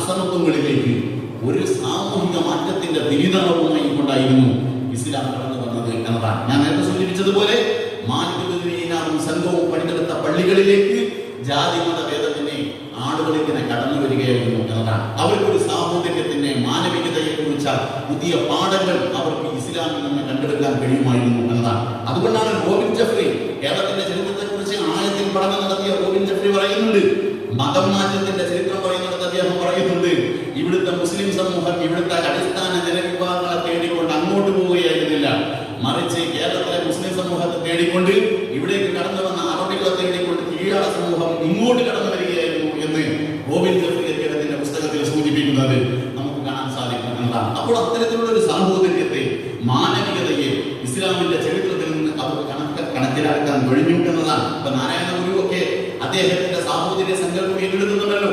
അദ്ദേഹം പറയുന്നുണ്ട്, ജാതിഭേദം മതദ്വേഷം ഏതുമില്ലാതെ സർവരും സോദരത്വേന വാഴുന്ന മാതൃകാസ്ഥാനം എന്നൊക്കെ പറയുമ്പോൾ ആ സോദരത്വേന വാഴുന്ന മാതൃകാസ്ഥാനം അദ്ദേഹം കണ്ടെടുക്കുന്നത് പ്രവാചകൻ മുഹമ്മദ് നബി സല്ലല്ലാഹു അലൈഹി വസല്ലമയുടെ ജീവിതത്തിൽ നിന്നാണ്. അദ്ദേഹത്തിന്റെ ശിഷ്യനായിരുന്നു സഹോദരൻ അയ്യപ്പൻ. ആ സഹോദരൻ അയ്യപ്പൻ കുലയനയ്യപ്പൻ എന്ന വിളിപ്പേരിന് കൂടി അർഹനാണ്. കുലയനയ്യപ്പൻ എന്ന വിളിപ്പേരിനെ ഒരു ബഹുമതിയായി സ്വീകരിച്ച അദ്ദേഹം സഹോദരൻ എന്ന വിളിപ്പേരിനെയും ഗാഢമായി ആലിംഗനം ചെയ്തു എന്നതാണ് കേരളത്തിന്റെ നവോത്ഥാന ചരിത്രം. ആ സഹോദരൻ അയ്യപ്പൻ ആദ്യമായി കൊണ്ട് പത്രം തുടങ്ങുന്ന സന്ദർഭത്തിൽ ജാതി നിർമ്മാർജ്ജനത്തിന് വേണ്ടി തുടങ്ങിയ പത്രത്തിന് അദ്ദേഹം നൽകിയ പേര് സഹോദരൻ എന്നതാണ്. അദ്ദേഹത്തിന്റെ സംഘടനയ്ക്ക്, ജാതി നിർമ്മാർജ്ജനത്തിന് വേണ്ടി തുടങ്ങിയ സംഘടനയ്ക്ക് അദ്ദേഹം നൽകിയ പേര് സഹോദരൻ എന്നതാണ്. തന്റെ മകളെ സ്നേഹത്തോടു കൂടി അദ്ദേഹം വിളിച്ചിരുന്നത് ആയിഷ എന്നതാണ്. തന്റെ മകൾക്ക് നൽകിയ ആയിഷ എന്ന പേര്, തന്റെ സംഘടനയ്ക്ക്, തന്റെ പത്രത്തിന് അദ്ദേഹം നൽകിയ സഹോദരൻ എന്നുള്ള പേര്, ഇതൊക്കെയും അദ്ദേഹം സ്വീകരിച്ചത് പ്രവാചകൻ മുഹമ്മദ് നബി സല്ലല്ലാഹു അലൈഹി വസല്ലമയുടെ ജീവിതത്തിൽ നിന്നാണ് എന്നാണ് അദ്ദേഹം സൂചിപ്പിക്കുന്നത്. അപ്പോൾ ഈ സമൂഹം ഒരു കാലത്ത് അനുഭവിച്ചിട്ടുള്ള ഈ സാമൂഹികമായിട്ടുള്ള അസമത്വങ്ങളിലും അത്യാചാരങ്ങളിലേക്കും ഒരു സാഹോദര്യത്തിന്റെ, മാനവികതയുടെ യഥാർത്ഥ ഒരു ഇസ്ലാമിന്റെ പ്രകാശത്തെ കൈമാറാൻ കഴിഞ്ഞു എന്ന് തന്നെയാണ് ഇസ്ലാമിന്റെ കേരളത്തിന്റെ ചരിത്രം. ആ ചരിത്രം തന്നെയാണ് ഇന്നും സംഘപരിവാർ ശക്തികളുടെ ഉള്ളിൽ നീട്ടിക്കൊണ്ടിരിക്കുന്നത്. ആ തേട്ടലും കുടിച്ചുതീട്ടലുമാണ് ഇന്ന് ഇസ്ലാമിനെ കുറിച്ച് വികൃതവൽക്കരിക്കുവാനുള്ള ബോധപൂർവമായിട്ടുള്ള ശ്രമങ്ങളുടെ ഒരു കാരണമായി കൊണ്ടുകൂടി തീർന്നുകൊണ്ടിരിക്കുന്നത് എന്ന് കൂടിയാണ് എനിക്ക് സൂചിപ്പിക്കുകയാണ്. ഞാൻ അവസാനിപ്പിക്കുകയാണ്. നമ്മുടെ സമയം അതിക്രമിച്ചു കഴിഞ്ഞിരിക്കുന്നു. ഞാൻ പറഞ്ഞു വരുന്നത്, എന്തൊക്കെ പോരായ്മകൾ ഉണ്ട് എങ്കിലും, എന്തൊക്കെ പരിമിതികൾ ഉണ്ട് എങ്കിലും, ഇസ്ലാമിന്റെ നമ്മുടെ ജീവിതത്തിലെ ഏറ്റവും അനിർവചനീയമായിട്ടുള്ള, അനർഘമായിട്ടുള്ള ചില സന്ദർഭങ്ങളാണ്, ചില സമയങ്ങളിലൂടെയാണ് നമ്മൾ കടന്നുപോയിക്കൊണ്ടിരിക്കുന്നത് എന്ന ഒരു ആത്മവിശ്വാസവും സംതൃപ്തിയും നമുക്കുണ്ടായിരിക്കണം. തിന്മയുടെ ഘനാന്ധകാരത്തിൽ നന്മയുടെ ഒരു കൊച്ചു കൈത്തിരി കത്തിച്ചു വെക്കുവാനുള്ള ഇസ്ലാമിന്റെ വിനീതമായ ഒരു ശ്രമം എന്നുള്ള നിലക്കാണ് ജമാഅത്തെ ഇസ്ലാമി ഇത്തരം ഒരു ക്യാമ്പയിന് തുടക്കം വെച്ചിരിക്കുന്നത്.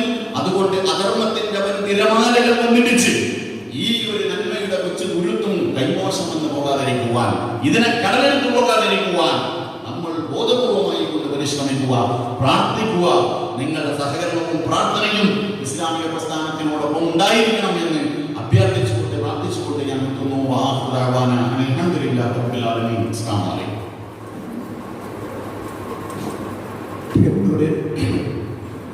വളരെ പ്രധാനപ്പെട്ട ഒരു സെക്ഷനാണ് ഇനി നടക്കേണ്ടത്.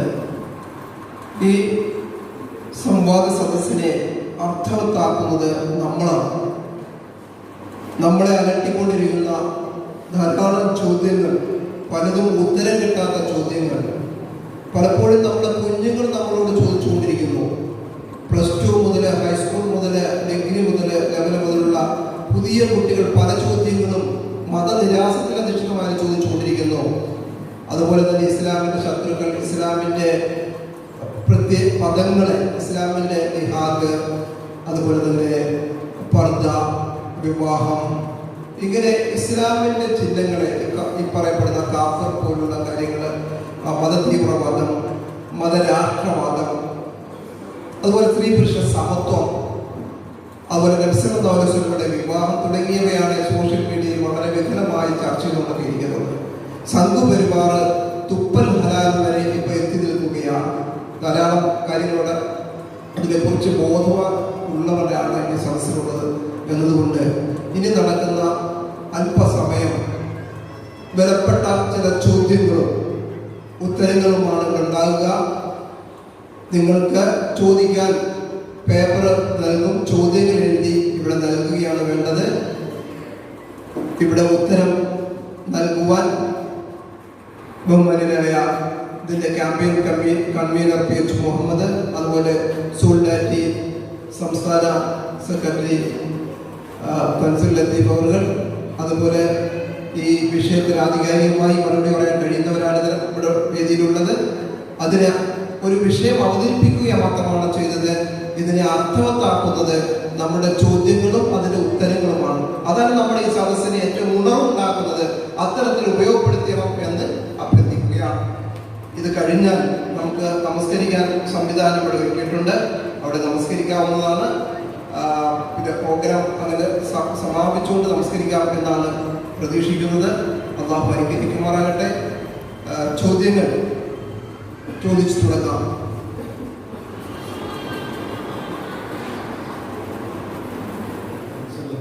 ആൻസർ പറയും. ഫാഷിസ്റ്റ് പ്രസ്ഥാനങ്ങൾ അധികാരത്തിലിരിക്കുന്ന സാഹചര്യത്തിൽ മതേതരത്വ സ്വഭാവത്തിൽ പ്രവർത്തിക്കുന്നതല്ലേ നല്ലത്? എന്താണ് അഭിപ്രായം?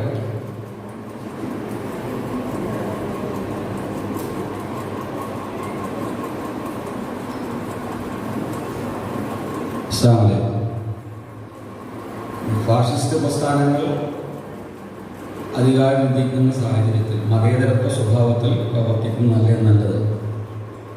ഈ ചോദ്യം ചോദിച്ചിരിക്കുന്ന വ്യക്തി ചോദ്യത്തിലൊരു ചെറിയ കൃത്യതയുടെ പ്രശ്നം വെച്ചാൽ, ചോദ്യത്തിൻ്റെ പ്രശ്നമല്ല, നമ്മൾ കുറച്ചുകൂടി മനസ്സിലാക്കുന്ന കാര്യം ഈ മതേതരത്വം എന്ന് പറഞ്ഞാൽ എന്താണ് അതുകൊണ്ട് ഉദ്ദേശിക്കുന്നതെന്നുള്ള.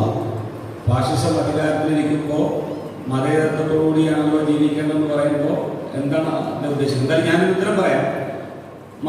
നമ്മുടെ ഇന്ത്യയിൽ നമ്മൾ മതേതരത്വം എന്ന് പറയുന്നത് എല്ലാ മതങ്ങൾക്കും പ്രാധാന്യവും മഹത്വവും കൽപ്പിക്കുന്ന, ആർക്കും അവർക്ക് അവരുടെ ചിന്തയിൽ അവർ പഠിച്ചു മനസ്സിലാക്കുന്ന അനുസരിച്ച് ശരിയെന്ന് തോന്നുന്ന ഏത് മതത്തിലോ ദർശനത്തിലോ വിശ്വസിക്കാൻ കഴിയുന്ന, ഓരോരുത്തർക്കും അവരവർ വിശ്വസിക്കുന്ന മതത്തിൻ്റെ ആചാരങ്ങളും അനുഷ്ഠാനങ്ങളും ചെയ്യുവാനും അവർ വിശ്വസിക്കുന്ന മതത്തെ മറ്റുള്ളവർക്ക് പറഞ്ഞു കൊടുക്കാനൊക്കെ സാധിക്കുന്ന, അങ്ങോട്ടും ഇങ്ങോട്ടും സ്നേഹിക്കുകയും ബഹുമാനിക്കുകയും ആദരിക്കുകയും ചെയ്യുന്ന ഒരു ജീവിത രീതിക്കാണ് നമ്മുടെ രാജ്യത്ത് മതേതരത്വം എന്ന് പറയുന്നത്.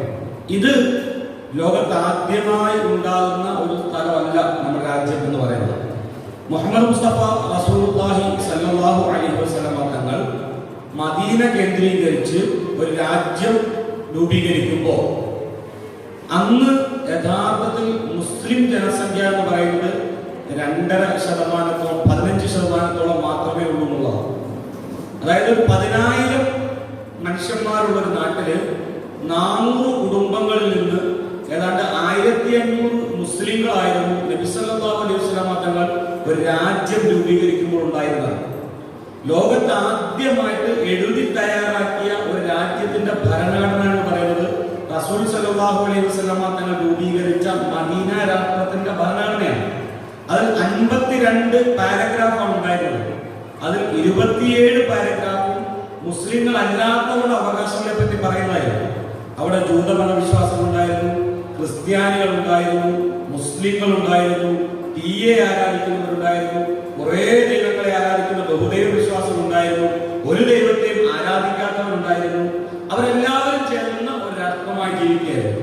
എല്ലാവർക്കും മനുഷ്യനായി ജീവിക്കാനുള്ള അവകാശമുണ്ട്. ആ കളറിന്റെ നിറത്തിന്റെ പേരിലോ പൈസയുടെ പേരിലോ കുടുംബത്തിന്റെ പേരിലോ ആരും ആരെയും ആക്രമിക്കാൻ പാടില്ല, പരസ്പരം ഉപദ്രവിക്കാൻ പാടില്ല എന്നൊക്കെ പറഞ്ഞിട്ടുണ്ട്. മനുഷ്യരെ എല്ലാ എല്ലാ മനുഷ്യരെയും നാം ആദരിച്ചിരിക്കുന്നു. അവൻ വലിയവനാകട്ടെ, താഴ്ന്നവനാകട്ടെ, വെളുത്തവനാകട്ടെ, കറുത്തവനാകട്ടെ, പണമുള്ളവനാകട്ടെ, അല്ലാത്തവനാകട്ടെ, എന്തായിരുന്നാലും മനുഷ്യനാണെങ്കിൽ അവൻ ബഹുമാനിക്കപ്പെടേണ്ടവനാണ്, ആദരിക്കപ്പെടേണ്ടവനാണ് എന്ന് തന്നെ പറഞ്ഞുകൊണ്ടാണ് അന്ന് ആ രാജ്യം ഉണ്ടായത്. അപ്പൊ ഈ ഒരു സ്നേഹ ബഹുമാനത്തെയാണ് മതേതരത്വം എന്ന് ഉദ്ദേശിക്കുന്നത്. എല്ലാ കാലത്തും ഇസ്ലാം അങ്ങനെയായിരുന്നു. ആ ഇസ്ലാം തന്നെ അനുസരിച്ച് മുന്നോട്ട് പോകണമെന്നാണ് ജമാഅത്തെ ഇസ്ലാമി പറയുന്നത്. ഒരു 2 കാര്യം കൂടെ സമയം എടുക്കണം. അബൂബക്കർ സിദ്ദീഖ് റളിയല്ലാഹു അൻഹുവിന്റെ ഭരണകാലഘട്ടത്തിൽ അന്നൊരു ക്രിസ്ത്യാനികൾ ഒരു പള്ളി ഉണ്ടാക്കി. എന്നിട്ട് ആ പള്ളിയുടെ ഉദ്ഘാടനത്തിന് വിളിച്ചത് അബൂബക്കർ റളിയല്ലാഹു അൻഹുവിനെയാണ്. അബൂബക്കർ റളിയല്ലാഹു അൻഹു ആ പള്ളി ഉദ്ഘാടനം ചെയ്യാൻ പോയില്ല. അതിന്റെ കാരണം പറഞ്ഞത് ക്രിസ്ത്യാനികളുടെ പള്ളി ആയതുകൊണ്ട് വരില്ല എന്നുള്ളതല്ല. അബൂബക്കർ റളിയല്ലാഹു അൻഹു ആ പള്ളി ഉദ്ഘാടനം ചെയ്യുകയും അവിടെ കയറി ഒരു പക്ഷേ കാര്യങ്ങൾ കൈകാര്യം ചെയ്യുകയൊക്കെ ചെയ്ത് കഴിഞ്ഞാൽ പിന്നീട് വരുന്ന മുസ്ലിങ്ങൾ പറയുന്നുണ്ട് ഇത് അബൂബക്കർ ഉദ്ഘാടനം ചെയ്ത പള്ളിയാണ്, മുസ്ലിങ്ങളുടെ പള്ളിയാണെന്ന് പറയും. അത് പാടില്ല. ക്രിസ്ത്യാനികളുടെ പള്ളി ക്രിസ്ത്യാനികളുടെ നിലനിൽക്കുന്നത്, അതുകൊണ്ട് ഞാൻ വരുന്നില്ല എന്നാണ് അബൂബക്കർ റളിയല്ലാഹു അൻഹു പറയുന്നത്. ഉമർ റളിയല്ലാഹു അൻഹു കാലഘട്ടത്തിലും ഇതേപോലുള്ള സംഭവം ഉണ്ടായിട്ടുണ്ട്.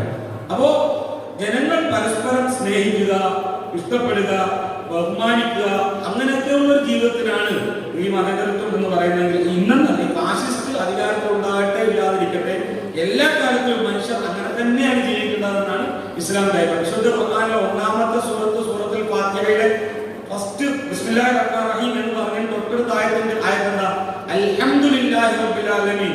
സർവ്വലോകത്തിന്റെയും സംരക്ഷകനായ അല്ലാഹുവിനാകുന്നു സർവ്വസ്തുതിയും. സർവ്വലോകത്തിന്റെയും മനഃപൂർവ്വം അല്ലാഹു നമ്മെ ഒരു കാര്യം പഠിപ്പിക്കണം. അല്ലാഹു മുസ്ലിങ്ങളുടെ ദൈവമല്ല, സർവ്വ മനുഷ്യരുടെ ദൈവമാണ്. എല്ലാ മതങ്ങളുടെയും ഇല്ലാത്തവരുടെയും ബുദ്ധ, ജൈന, ഹിന്ദു, ക്രൈസ്തവ, സിഖ്, പാർസി, അങ്ങനെ അമേരിക്ക, യൂറോപ്പ് എന്ന് വേണ്ട മുഴുവൻ ആദ്യം മുതൽ അവസാനം വരെയുള്ള മുഴുവൻ മനുഷ്യരെ സൃഷ്ടിച്ചു പരിപാലിക്കുന്ന ഏകനായ അള്ളാഹുവാണ്. അവർ എല്ലാവരും ദൈവമാണ് അള്ളാഹു. വിശുദ്ധ ഖുർആനിലെ 114 അധ്യായങ്ങളുടെ അവസാനത്തെ സൂറത്തിന്റെ പേര് സൂറത്ത് നാസ്, ജനങ്ങൾ എന്നാണ്. അവിടെ അള്ളാഹുവിനെ പരിചയപ്പെടുത്തുന്നത് ഖുൽ അഊദു ബിറബ്ബിന്നാസ്, മലിക്കിന്നാസ്, ഇലാഹിന്നാസ്, എല്ലാവരുടെയും സർക്കാവ്, സംരക്ഷകൻ, ഉടമസ്ഥൻ, ആരാധ്യനൊക്കെയാണ്. എന്ന് പറഞ്ഞാല് ഇസ്ലാം മനുഷ്യരെ അടിസ്ഥാനപരമായിട്ട് ഒരു വേർതിരിച്ചും ഒരു തരത്തിലുള്ള വിവേചനത്തിന് കാണുന്നില്ല. ഈ മനുഷ്യർക്കിടയിൽ വിവേചനമില്ലാത്ത, വേർതിരിവില്ലാത്ത, സ്നേഹവും സൗഹാർദ്ദവും സഹോദര്യമുള്ള ഒരു ജീവിതത്തെയാണ് മതേതരത്വം എന്ന് ഈ ക്വസ്റ്റ്യൻ ചോദിച്ചാൽ ഉദ്ദേശിക്കുന്നതെങ്കിൽ ഇസ്ലാം ആദ്യം മുതലേ പറയുന്നത് അത് തന്നെയാണ്. ആ മനുഷ്യർക്കിടയിൽ ആ സ്നേഹവും ആ സഹോദര്യം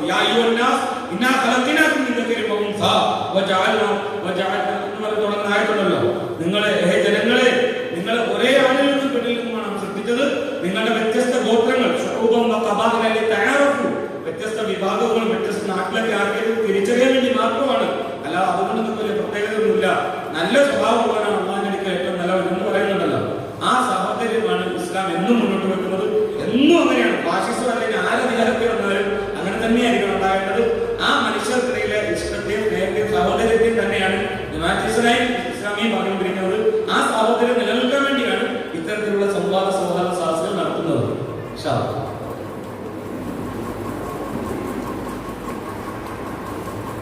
ഇസ്ലാം വിരുദ്ധമായ ചർച്ചകളിൽ ജമാഅത്തെ ഇസ്ലാമിയെയാണ് ശത്രുപക്ഷത്ത് കാണുന്നത്. അതിനുള്ള കാരണം എന്താണ് എന്ന ചോദ്യം, അഥവാ സാധാരണയായി ഇന്ന് നിരന്തരമായി നമ്മുടെ മീഡിയകളിൽ നടക്കുന്ന ചർച്ചകളുണ്ട്. ആ ചർച്ചകളൊക്കെ ശ്രദ്ധിച്ചാൽ ഒരുപക്ഷെ വെറുതെ ഒരു ആവശ്യമില്ലെങ്കിലും ജമാഅത്തെ ഇസ്ലാമിയുടെ പേര് അവിടെ നിന്ന് പറഞ്ഞു പോകും. പിന്നെ ജമാഅത്തെ ഇസ്ലാമിയാണ് എല്ലാ കുഴപ്പത്തിനും കാരണം എന്ന് തുടങ്ങുന്ന തരത്തിലുള്ള ചർച്ചകൾ ജമാഅത്തെ ഇസ്ലാമിയെ എന്തോ ഒരു പിന്നെ പ്രതിപക്ഷത്ത് നിർത്തേണ്ടതായി ഉണ്ട് എന്ന് തോന്നുന്ന തരത്തിൽ ചോദ്യങ്ങളുടെ ഉദ്ദേശം അതാണ് എന്ന് മനസ്സിലാക്കുന്നത്. തീർച്ചയായിട്ടും നമുക്കറിയാം ഇന്നിവിടെ ഈ ആശയ സംവാദത്തിന്റെ തന്നെ പ്രധാനമായി ഉന്നയിക്കപ്പെട്ട ഒന്ന് ഇസ്ലാമിനെ പ്രതിപക്ഷത്ത് നിർത്തി ഇസ്ലാമിനെതിരെ എല്ലാവരും കൂടി കടന്നാക്രമിക്കുന്ന തരത്തിലാണ് ഇന്ന് ലോകാടിസ്ഥാനത്തുള്ളത്. യുക്തിവാദികൾ എന്ന് പറയുന്ന, നിരീശ്വരവാദികൾ എന്ന് പറയുന്ന ആളുകൾ പോലും അവരെ എതിർക്കുന്നത് വെറും അന്ധവിശ്വാസങ്ങൾ മാത്രമുള്ള ഒരുപാട് കാര്യങ്ങൾ ഉൾക്കൊള്ളുന്ന മതങ്ങളെ പോലും കൈകാര്യം ചെയ്യുന്നതിന് പകരം ഇസ്ലാമിനെയാണ് എതിർത്തുകൊണ്ടിരിക്കുന്നത്. ഇസ്ലാമിനെതിരെയാണ് സോഷ്യൽ മീഡിയ ഏറ്റവും കൂടുതൽ എതിർപ്പെടുന്നത്.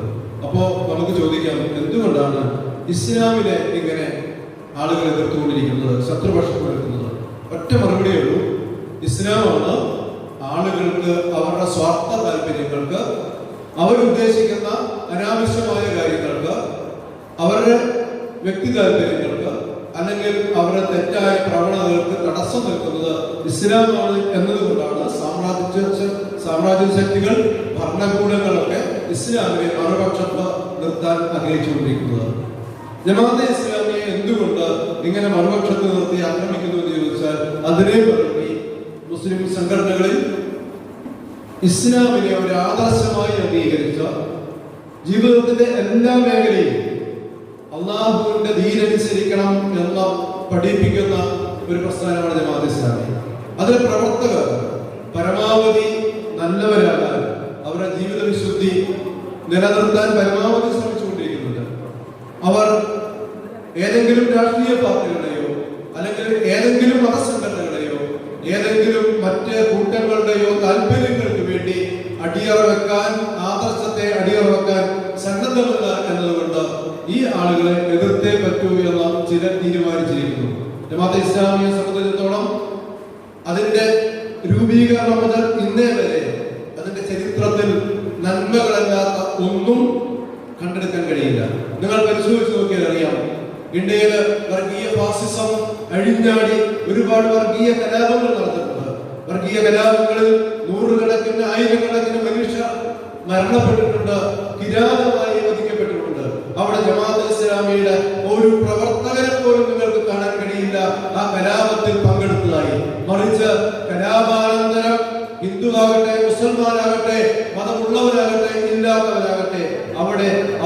താങ്ങിയെടുക്കാൻ, അവരെ ആശുപത്രിയിൽ കൊണ്ടുപോകാൻ, അവർക്ക് ആഹാരം കൊടുക്കാൻ, അവർക്ക് പാർപ്പിടം ഒരുക്കാൻ ജമാഅത്തെ ഇസ്ലാമിയുടെ പ്രവർത്തകരെ നിങ്ങൾക്ക് കാണാം. ജമാഅത്തെ ഇസ്ലാമി ഇവിടെ ഒരുപാട് ഭൂകമ്പങ്ങൾ ഉൾപ്പെടെ, പ്രളയം ഉൾപ്പെടെ, കൊടുങ്കാറ്റ് ഉൾപ്പെടെ ഒരുപാട് കലാമിറ്റുകൾ ഉണ്ടായിട്ടുണ്ട്. അവിടെയും നിങ്ങൾക്ക് ജമാഅത്തെ ഇസ്ലാമിയെ കാണാൻ കഴിയും. ഇപ്പോഴും കാണാം നീലക്കുപ്പായക്കാരായ IRWന്റെ പ്രവർത്തകർ.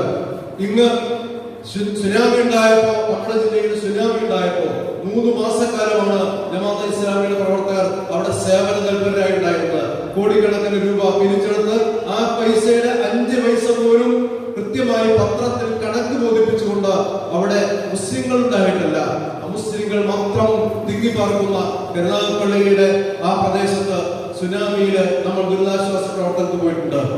നാം മനസ്സിലാക്കുന്നു, അങ്ങനെ സേവന മേഖലയിൽ സജീവമായി നിൽക്കുന്ന, വിദ്യാഭ്യാസ മേഖലയിൽ മനുഷ്യർക്ക് 2 തരം വിദ്യാഭ്യാസവും, മതപരമായും അല്ലെങ്കിൽ ഭൗതികമായും എന്ന് നമ്മൾ പറയുന്ന എല്ലാ തരത്തിലുള്ള വിദ്യാഭ്യാസ പദ്ധതികളിലൂടെ ജനങ്ങളെ സംസ്കരിക്കാൻ ഇന്നും മിഷൻ 2026 എന്ന് പറയുന്ന ഒരു പദ്ധതിയിലൂടെ ഉത്തരേന്ത്യയിലെ തിരുവീതികളിൽ പ്രയാസം ലഭിക്കുന്ന, രക്ഷവരിക്കുന്ന മനുഷ്യർക്ക് അവർക്ക് ജീവിത മാർഗം കണ്ടെത്താൻ ജമാഅത്തെ ഇസ്ലാമി രംഗത്തുണ്ട്. ഇങ്ങനെ തുടങ്ങി എല്ലാ മേഖലയിലും ജമാഅത്തെ ഇസ്ലാമിയുടെ പ്രവർത്തകർ, സാമൂഹിക സാമ്പത്തിക മേഖല, അതുപോലെ തന്നെ കുടുംബ സംവിധാനങ്ങൾ, ഇസ്ലാമിന്റെ തനതായ മൂല്യങ്ങൾ കൊണ്ടുകൊണ്ട് എല്ലാ മേഖലയിലും ജമാഅത്തെ ഇസ്ലാമി പ്രവർത്തിച്ചുകൊണ്ടിരിക്കുന്നത്. അതുപോലെ തന്നെ രാഷ്ട്രീയ മേഖലയിലും ജമാഅത്തെ ഇസ്ലാമി ഏതെങ്കിലും രാഷ്ട്രീയ പാർട്ടിയുടെ കഷ്ടത്തെ തലവെച്ചു കൊടുക്കുന്ന പ്രവണത ജമാഅത്തെ ഇസ്ലാമിക്കില്ല. സത്യവും ധർമ്മവും നീതിയും നടപ്പിലാക്കണം എന്ന ആദർശത്തിൽ ഉറച്ചു നിന്ന് മുന്നോട്ട് പോകുന്നതുകൊണ്ട് ഒരുപക്ഷെ അതിനുവേണ്ടിയൊക്കെ, അഥവാ ഇതിന് വിരുദ്ധമായി നിൽക്കുന്ന, സത്യത്തിനും നീതിക്കുമൊക്കെ വിരുദ്ധമായി നിൽക്കുന്ന ശക്തികൾ ജമാഅത്തെ ഇസ്ലാമിയെ ശത്രുപക്ഷത്ത് നിർത്താൻ ശ്രമിച്ചുകൊണ്ടിരിക്കുന്നു എന്നതാണ് ഇതിന്റെ വസ്തുത.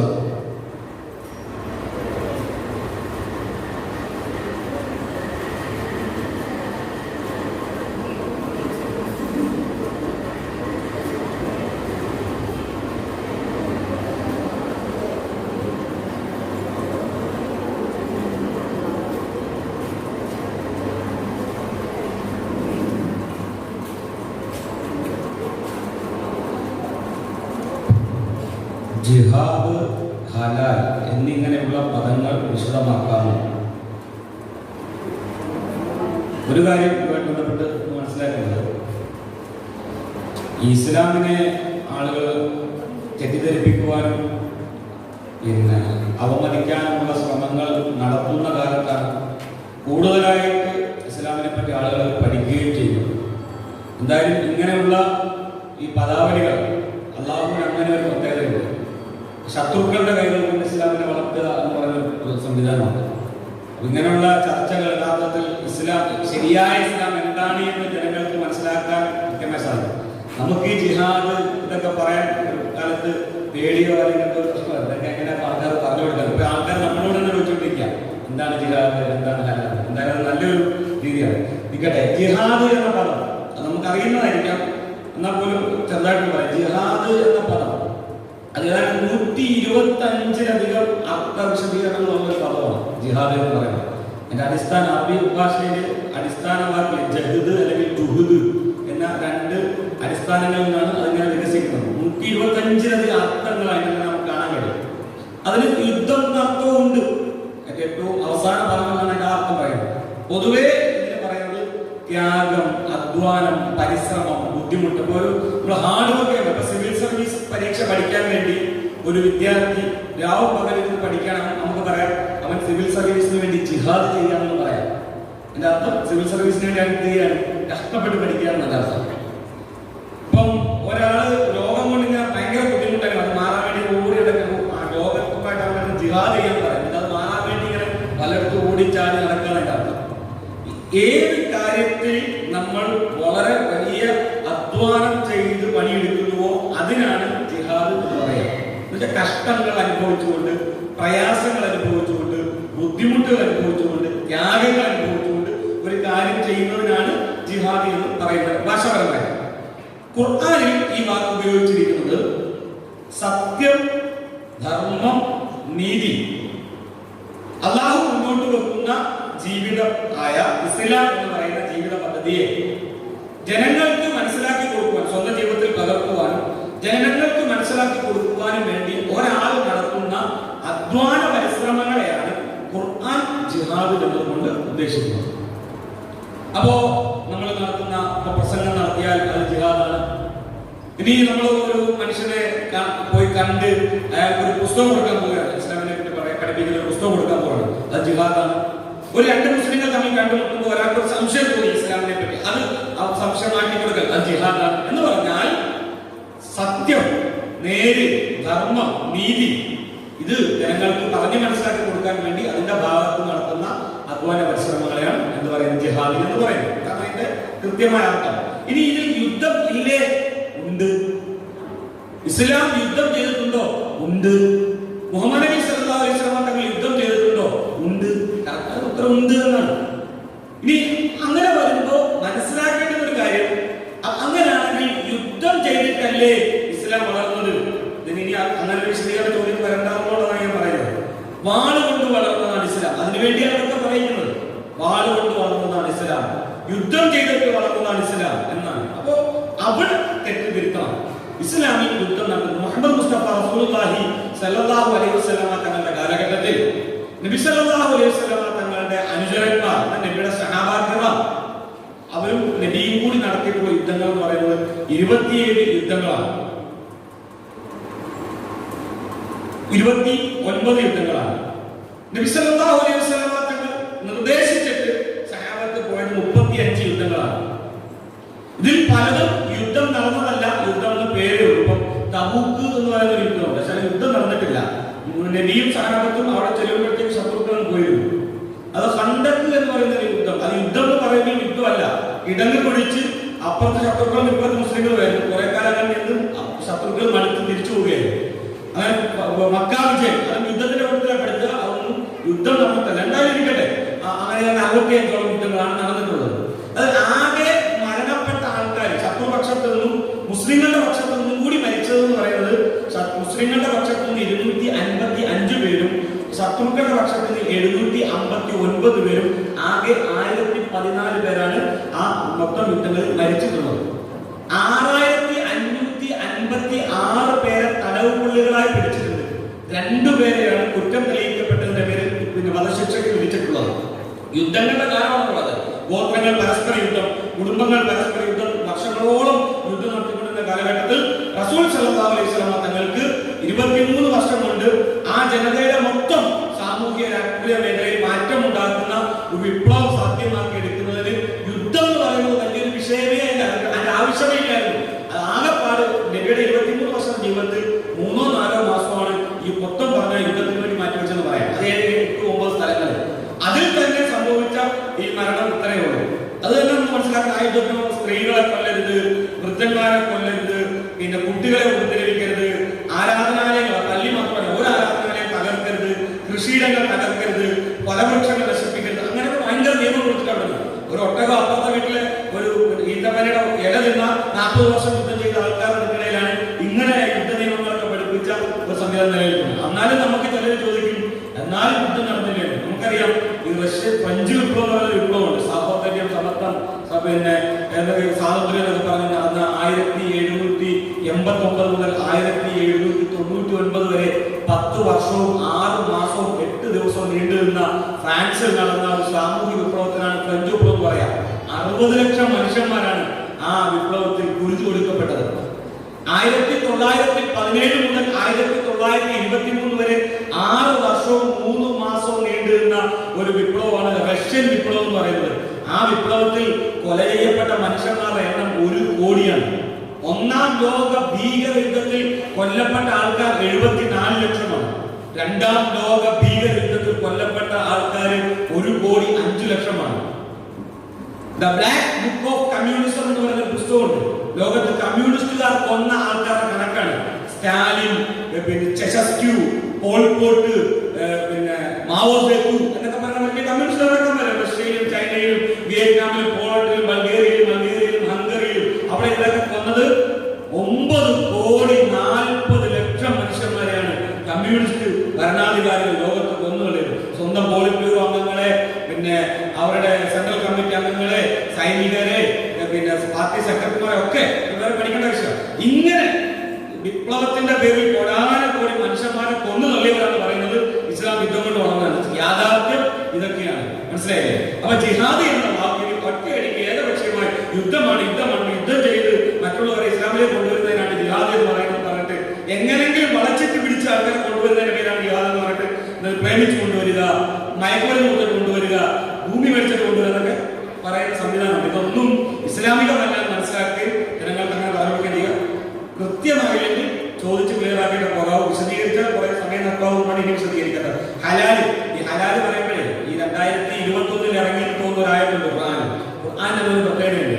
ചില ആയത്ത് ഓതി നമുക്ക് തോന്നും ഇന്നലെ ഇങ്ങോട്ട് ഇറങ്ങിയ ആയത്താണ്. സൂറത്തുൽ മാഇദയിലെ 4-ാമത്തെ ആയത്തിനകത്ത് ഓതി നോക്കണം. യസ്അലൂനക മാദാ ഉഹില്ല ലഹും ഖുൽ ഉഹില്ല ലക്കും ത്വയ്യിബാത്ത്. എന്താണ് ഹലാൽ എന്ന് അവർ നിന്നോട് ചോദിക്കുന്നു, നീ പറഞ്ഞു കൊടുക്കുക. ഹലാൽ എന്ന് പറഞ്ഞാൽ വിശുദ്ധമായത് എന്നാണ് അർത്ഥം. തോന്നുന്നില്ല വലിയ ഇറങ്ങിയ ആയതാണ്. ഇങ്ങനെയാണ് ഖുർആന്റെ പ്രത്യേകത. എന്താണ് ഹലാൽ എന്ന് അവർ നിന്നോട് ചോദിക്കുന്നു, ഉത്തരം പറയൂ. ഹലാൽ എന്ന് പറഞ്ഞാൽ വിശുദ്ധമായത് എന്നാണ്. എല്ലാ നല്ല സാധനങ്ങളുമാണ് ഹലാൽ എന്ന് പറയുന്നത്. ഇസ്ലാമിൽ മുമ്പ് വിശദീകരിച്ചില്ല, ആ പ്രസംഗം മൊത്തം ഹലാൽ ഹറാമാണ്. അതായത് മനുഷ്യ ജീവിതത്തിൽ ഒരു നിയന്ത്രണവും പാടില്ല എന്ന് പറയുന്ന ചില ആൾക്കാരുണ്ട്. അള്ളാഹ് പറയുന്നതല്ല, മനുഷ്യന്റെ ജീവിതം എന്ന് പറഞ്ഞാൽ അള്ളാഹു ഉടമപ്പെട്ടതല്ല. അവൻ എന്ത് ചെയ്യണം വേണമെന്ന് അള്ളാഹ് തീരുമാനിക്കുക. അള്ളാഹുവിന്റെ ആ നിയന്ത്രണങ്ങൾക്ക് പറയുന്ന പേരാണ് ഹലാല് ഹറാമ. അള്ളാഹു അനുവദിച്ച കാര്യങ്ങൾ. ഇപ്പം ഒരു കോഴിയെ കഴുത്തു നോക്കി ബിസ്മി ചൊല്ലി അറക്കുന്നതിനല്ല, കുളത്തിലെ കഴുത്തു നോക്കി ബിസ്മി ചൊല്ലി അറക്കുന്നതിനാണ് ഹലാല് എന്ന് പറയുന്നതാണ് വളരെ ധാരണ. എന്നാലും ഒരു കോഴിയെ കട്ടോണ്ട് വന്നിട്ട് ബിസ്മി ചൊല്ലി അറക്കുന്ന ഹലാലാവും. അപ്പൊ ഹലാല് എന്ന് പറഞ്ഞാൽ ഭക്ഷണം കഴിക്കുമ്പോൾ അറക്കുന്നതിന്റെ രീതിക്ക് പറയുന്ന പേരല്ല. പിന്നെ ദൈവം നേരും നെറിയുള്ളത്, ദൈവം അനുവദിച്ചത്, വിശുദ്ധമായത്, പിടിച്ചു പറിക്കാത്തത്, കട്ടെടുക്കാത്തത്, കൊള്ളയടിക്കാത്തത്, മായത്തേക്ക് ഉണ്ടാക്കാത്തത്, പലിശയോട് സമ്പാദിക്കാത്ത നല്ല മാർഗത്തിൽ ഉണ്ടാക്കിയതിനാണ് ഹലാലാണ്. നമ്മുടെ ഭാര്യ ലൈംഗിക ബന്ധത്തെ പറ്റി പറഞ്ഞു. ഈ ഭാര്യ ഭർത്താവ് വിവാഹം കഴിച്ച ഭാര്യ ഭർത്താക്കന്മാർ തമ്മിൽ നടത്തുന്ന ലൈംഗിക ബന്ധം ഹലാലാണ്. അതല്ലാത്ത മുഴുവൻ ലൈംഗിക ബന്ധങ്ങളും ഹറാമാണ്. അപ്പോൾ ലൈംഗിക മേഖല, സാമ്പത്തിക മേഖല, സാമൂഹ്യ മേഖല, രാഷ്ട്രീയ മേഖല, ഇതിലൊക്കെ അള്ളാഹുവിന്റെ നിയമങ്ങൾ അനുസരിച്ച് മുന്നോട്ട് പോകുന്നതിനാണ് എന്ത് പറയുന്നത് ഹലാൽ എന്ന് പറയുക. അള്ളാഹ് വിലക്കിയ കാര്യങ്ങൾ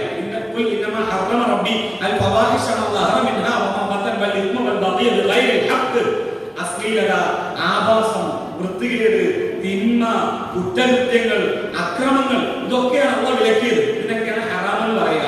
ഇതല്ലാത്ത അള്ളാഹു അനുവദിച്ചതിനാണ് ഹലാൽ എന്ന് പറയുന്നത്. അള്ളാഹ് എന്താ അനുവദിച്ചത്? എല്ലാം നല്ലതും അള്ളാഹു അനുവദിച്ചതാണ്. ഒരു കാര്യം ചെയ്യുമ്പോൾ അള്ളാഹ് അനുവദിച്ചാണോ അല്ലെ നോക്കുന്നതിനാണ് എന്ന് പറയാ ഹലാൽ ഹറാം എന്ന് പറയാ. പിന്നെ ഈ മുസ്ലിങ്ങൾ ഈ അള്ളാഹു പണ്ടേ പറയുന്നത്, അള്ളാഹ് പറയുന്നത് കള്ള് കുടിക്കരുത്, അതിന്റെ തെറ്റുകളുണ്ട്, കുടിക്കാൻ പാടില്ല, അത് വൃത്തികെട്ടതാണ്. ഇത് അള്ളാഹ് ഒരു നിയമം പറഞ്ഞു. അതുകൊണ്ട് മുസ്ലിങ്ങളെല്ലാം പോയി ലോകത്തുള്ള എല്ലാവരും കള്ള് കുടിക്കരുതെന്ന് പറയുകയും കുടിക്കുന്നവരുടെ ആ പള്ളക്ക് കത്തിയിട്ടാണെന്ന് അള്ളാഹ് പറയുന്നില്ല. അള്ളാഹ് കൃത്യകൃത്യനെ വ്യഭിചരിക്കരുത്, അത് മോശപ്പെട്ട വഴിയാണ്. സ്വവർഗത്തിൽ നടത്തരുത്, വൃത്തികെട്ട വഴിയാണ്. പലിശ വാങ്ങരുത്, ഒരുപാട് അപകടങ്ങൾ ഉണ്ടാക്കും. കള്ള് കുടിക്കരുത്, വലിയ തിന്മയാണ് എന്നൊക്കെ അള്ളാഹ് നിയമം പറയുകയും അതിന്റെ മഹത്വം ജനങ്ങൾക്ക് ബോധ്യപ്പെടുത്തി കൊടുക്കുകയും ചെയ്തിട്ടുണ്ട്. ഇതനുസരിച്ച് ജീവിക്കുന്നതിന് വ്യക്തി ജീവിതത്തിലും കുടുംബ ജീവിതത്തിലും സമൂഹ ജീവിതത്തിലും സമാധാനത്തിൽ ജീവിക്കാം. അല്ലാത്തവർ നമുക്ക് തോന്നുന്നതൊക്കെ ജീവിക്കാം. അതിനെന്തെങ്കിലും അവരുടെ മണ്ടൻ കയറാൻ പോകില്ല. അതുകൊണ്ട് മുസ്ലിങ്ങളുടെ എല്ലാ കാര്യവും അള്ളാഹുവിന്റെ നിയമങ്ങൾ അനുസരിച്ച് ജീവിക്കാൻ കഴിയുന്നവർക്ക് അതനുസരിച്ച് ജീവിക്കാം. അവരെ മുസ്ലിം എന്ന് പറയുന്നു. അല്ലാത്തവർക്ക് ഈ ലോകത്ത് ജീവിക്കാം. അവരുടെ കാര്യം അള്ളാഹ് തീരുമാനിക്കുന്നുള്ളതാണ് അതിനകത്ത് മനസ്സിലാക്കേണ്ടുന്ന പ്രധാനമായിട്ടുള്ള ഒരു കാര്യം. ഈ ക്യാമ്പസുകളിൽ വ്യാപകമായി ഫെമിനിസ്റ്റ് ആശയങ്ങൾ വ്യാപിക്കുകയും മുസ്ലിം പെൺകുട്ടികൾ തന്നെ നേതൃത്വം നൽകുന്ന കാഴ്ച കാണുന്നു. അതിനെ സംബന്ധിച്ച് എന്താണ് അഭിപ്രായം? ഈ ക്യാമ്പസുകളിൽ പിന്നെ ഫെമിനിസ്റ്റ് വാദം മാത്രമല്ല, ഒരുപാട് കുട്ടികളുണ്ട്. ഇപ്പൊ SFI, DYFI യുടെ നേതൃത്വത്തിൽ ക്യാമ്പസുകളിൽ ധാരാളമായിട്ട് ഈ സ്വതന്ത്ര ലൈംഗികത സംഗതിയുണ്ട്. നമ്മുടെ കുട്ടികൾ ക്യാമ്പസുകളിലൊക്കെ പോകുമ്പോൾ നമ്മുടെ വീട്ടിൽ നിന്ന് തന്നെ അവർക്ക് നല്ല ഇസ്ലാമിക ബോധം പഠിപ്പിച്ചു കൊടുക്കണം. ഇസ്ലാമിനെ തകർക്കാൻ വേണ്ടി ഇസ്ലാമിനെ തകർക്കാനുള്ളതല്ല അതിന് പിന്നെ സംഭവിക്കുക.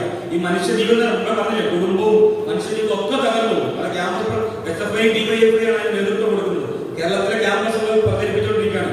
ഈ 18 വയസ്സ് കഴിഞ്ഞ ഏത് ആണിനും പെണ്ണിനും അവർക്ക് ഭൂമികളിൽ ജീവിക്കാം. അവർക്ക് എവിടെ ലൈംഗികമായ ബന്ധങ്ങൾ, അത് കേവല ചുംബന സമരത്തിൽ നിൽക്കുന്നതല്ല, അതിനപ്പുറം ഏത് കോലത്തിലും നിങ്ങൾക്ക് ജീവിക്കും. നിങ്ങളെ ചോദ്യം ചെയ്യാൻ ആരുമില്ല. ഒരു മതത്തിനും ഒരു ദൈവത്തിനും ഒരു സമൂഹത്തിനും ഒരു ഭരണകൂടത്തിനും ഒന്നും ചെയ്യാൻ കഴിയില്ല. നിങ്ങൾക്ക് ഇഷ്ടമുള്ള ചെയ്തോ എന്ന് പറഞ്ഞുകൊണ്ടുള്ള വമ്പിച്ചത്തോടുള്ള കാര്യങ്ങൾ നടക്കുന്നുണ്ട്. അതിന്റെ ഭാഗമാണ് ഈ ഫെമിനിസ്റ്റുകൾ അറിയാതെ പോലും അതാണ് ഏറ്റുപിടിച്ചുകൊണ്ട് നടക്കുന്നത്. തോന്നിയതുപോലെ വസ്ത്രം ധരിക്കുക, തോന്നിയതുപോലെ ഈ ലൈംഗിക പഠനമൊക്കെ അനുമതി നൽകണമെന്ന് പറഞ്ഞുകൊണ്ടാണ് ഇങ്ങനെയുള്ള കാര്യങ്ങൾ ക്യാമ്പസ് നടക്കുന്നത്.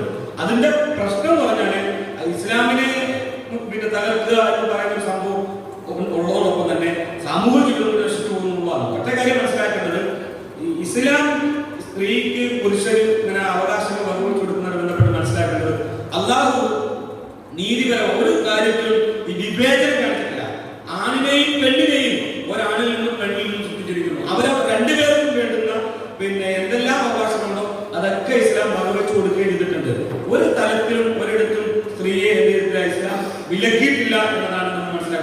ഒറ്റ കാര്യം ഉദാഹരണം ക്ലിയർ ആണല്ലോ. മുഹമ്മദ് മുസ്തഫ റസൂലുള്ളാഹി സ്വല്ലല്ലാഹു അലൈഹി വസല്ലം തങ്ങളുടെ പ്രിയപ്പെട്ട ഭാര്യ ആയിഷ റളിയല്ലാഹു അൻഹ, അവർ 4 കാര്യങ്ങളാണ് അവിടെ വലിയ പ്രത്യേകത എന്ന് പറയുന്നത്. ഒന്ന്, ആയിഷ റളിയല്ലാഹു അൻഹ ഒരു ഡോക്ടറായിരുന്നു. വൈദ്യശാസ്ത്രത്തിലെ വളരെ വിദഗ്ധയായ ഡോക്ടറായിരുന്നു ആയിഷ റളിയല്ലാഹു അൻഹ. 2, ആയിഷ റളിയല്ലാഹു അൻഹ ഷാഹിറ, ഒരു കവയത്രിയായിരുന്നു. 3, ആയിഷ റളിയല്ലാഹു അൻഹ ഫിഖ്ഹ് പണ്ഡിതയായിരുന്നു. ഫിഖ്ഹ് എന്ന് പറഞ്ഞാൽ മനുഷ്യന്റെ നിസ്കാരം, നോമ്പ്, സക്കാത്ത്, ഹജ്ജിലെ ശർത്തും ഫർളും പറയുന്നത് മാത്രമല്ല ഫിഖ്ഹ്. ഒരു മനുഷ്യന്റെ മുഴുവൻ ജീവിതത്തിന്റെയും കർമ്മ മേഖല വിശദീകരിക്കുന്ന ഒരു വിജ്ഞാന ശാഖയാണ് ഫിഖ്ഹ്.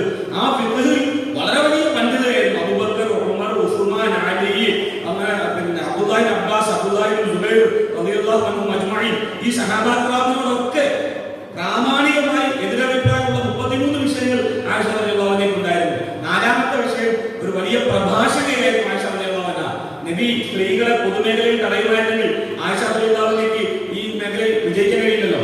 പിന്നെ ഇസ്ലാം എന്ന ആൾക്കാരെ സ്വതന്ത്രമായിട്ട് എന്ത് തോന്നിയതുപോലെ ചെയ്തുകൊണ്ടെന്ന് അഴിച്ചുവിടുകയല്ല. പിന്നെയോ കൃത്യനിയമമുണ്ട്. കുല്ലിൽ മുഅ്മിനീന എന്ന് പറഞ്ഞുകൊണ്ട് സത്യവിശ്വാസികളോടും കുല്ലിൽ മുഅ്മിനാത്തി എന്ന് പറഞ്ഞുകൊണ്ട് സത്യവിശ്വാസികളായ ആണുങ്ങളോടും സത്യവിശ്വാസികളായ പെണ്ണുങ്ങളോടും ഒരേ സൂറത്തിന്റെ മുകളിൽ താഴെയുള്ള 2 ആയത്തുകൾ കൃത്യമായി പറയുന്നു.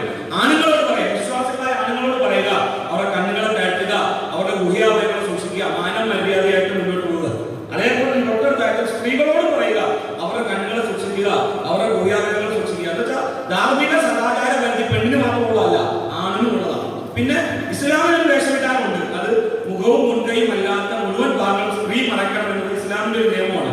പിന്നെ മുഖം മൊത്തവും മറയ്ക്കുന്ന ഭാഗമൊക്കെ അഭിപ്രായ വ്യത്യാസമുള്ള കാര്യമാണ്. അത് മുസ്ലിം പണ്ഡിത ലോകത്തിൽ ഒറ്റ അഭിപ്രായമല്ല. പക്ഷെ മുഖവും മുൻകൈയും ഒഴിച്ചുള്ള മുഴുവൻ ഭാഗവും മറക്കണം, സ്ത്രീ മറക്കണം എന്നുള്ളത് ഇസ്ലാം ലോകത്ത് ഒറ്റ അഭിപ്രായമല്ല, 2 അഭിപ്രായമാണ്. ആ വേഷം ധരിച്ചാൽ ഒരുപാട് പ്രത്യേകതകളുണ്ട്. അത് അള്ളാഹുവിനെ അനുസരിക്കുന്നവരെ ചെയ്താൽ മതി, അല്ലാത്തവർക്ക് നിർബന്ധമൊന്നുമില്ല. ഒരു മുസ്ലിം ഒരു പെണ്ണ് മുഖവും മുൻകൈയും അല്ലാത്ത ഭാഗം തോന്നിട്ട് കാണിച്ച് അവരുടെ മണ്ടേക്ക് നമ്മൾ നടക്കണ്ട. ഒറ്റ കാര്യമുള്ളൂ, അള്ളാഹുവിന്റെ നിയമങ്ങൾ അനുസരിക്കാൻ താല്പര്യമുള്ളവർ ഈ രീതി സ്വീകരിക്കുക, അവർക്ക് അതിന് നന്മ ഉണ്ടാവും, അല്ലാത്തവർ അവർക്ക് പോകാന്നുള്ളതാണ്. അപ്പൊ ഇസ്ലാം എന്ന് പറയുന്നത് സ്ത്രീ വിരുദ്ധവും എല്ലാവർക്കും വേറെ ചർച്ചയാണെങ്കിൽ ചർച്ച. ഇസ്ലാം സ്ത്രീകൾക്ക് വേണ്ട എല്ലാ കുടുംബത്തിലും സമൂഹത്തിലും രാഷ്ട്രത്തിലും എല്ലാ മേഖലയിലും തൊഴിൽ മേഖലയൊക്കെ കൊടുത്തിട്ടുണ്ട്. അതിന് ഒരുപാട് കഴിവ് മനസ്സിലാക്കി മനസ്സിലായിട്ടുണ്ടെന്ന് വിചാരിക്കുന്നു. അതിനപ്പുറം ഉണ്ടെങ്കിൽ ചർച്ച ചെയ്യാവുന്നതാണ്. ഒരു വിഭാഗം ഇസ്ലാം വിശ്വാസികൾ സ്ത്രീകളുടെ ഔറത്തുമാരാണ് ഈ മറ്റേ ബന്ധപ്പെടുന്നത്. ക്ലിയർ ആണ്? ഓക്കെ ആണ്. 2 ചെറിയ ചോദ്യങ്ങളുള്ളൂ. അത് കഴിഞ്ഞാൽ തൻസീർ തന്നെ സമാപിക്കും. ഒരു ചോദ്യം, കേരളത്തിൽ മുസ്ലിങ്ങൾ അമിതമായ സംവരണം അനുഭവിക്കുന്നുണ്ടോ എന്ന ചോദ്യം. ചോദ്യത്തിന്റെ ഉള്ളിലിരിപ്പ് എന്താണെന്ന് നമുക്കറിയാം. കഴിഞ്ഞ തെരഞ്ഞെടുപ്പിന്റെ പശ്ചാത്തലത്തിൽ വളരെ വ്യാപകമായി പ്രചരിപ്പിക്കപ്പെട്ട ഒന്നാണ് ഇവിടുത്തെ ഒരുപാട് അവകാശങ്ങൾ, പൊതുജനങ്ങൾക്ക് അല്ലെങ്കിൽ എല്ലാ മനുഷ്യർക്കും അവകാശപ്പെട്ട അവകാശങ്ങൾ ഇവിടുത്തെ സംവരണ വിഭാഗങ്ങൾ നേടിയെടുക്കുന്നു, തട്ടിയെടുക്കുന്നു എന്ന പൊതുപ്രചാരണം പൊതുവെ നടക്കുന്നുണ്ട്. പ്രത്യേകിച്ച് മുസ്ലിം സമുദായം എന്തൊക്കെയോ ഒരുപാട് ആനുകൂല്യങ്ങൾ നേടിയെടുക്കുന്നു എന്ന കുപ്രചരണം നടന്നുകൊണ്ടിരിക്കുന്നുണ്ട്.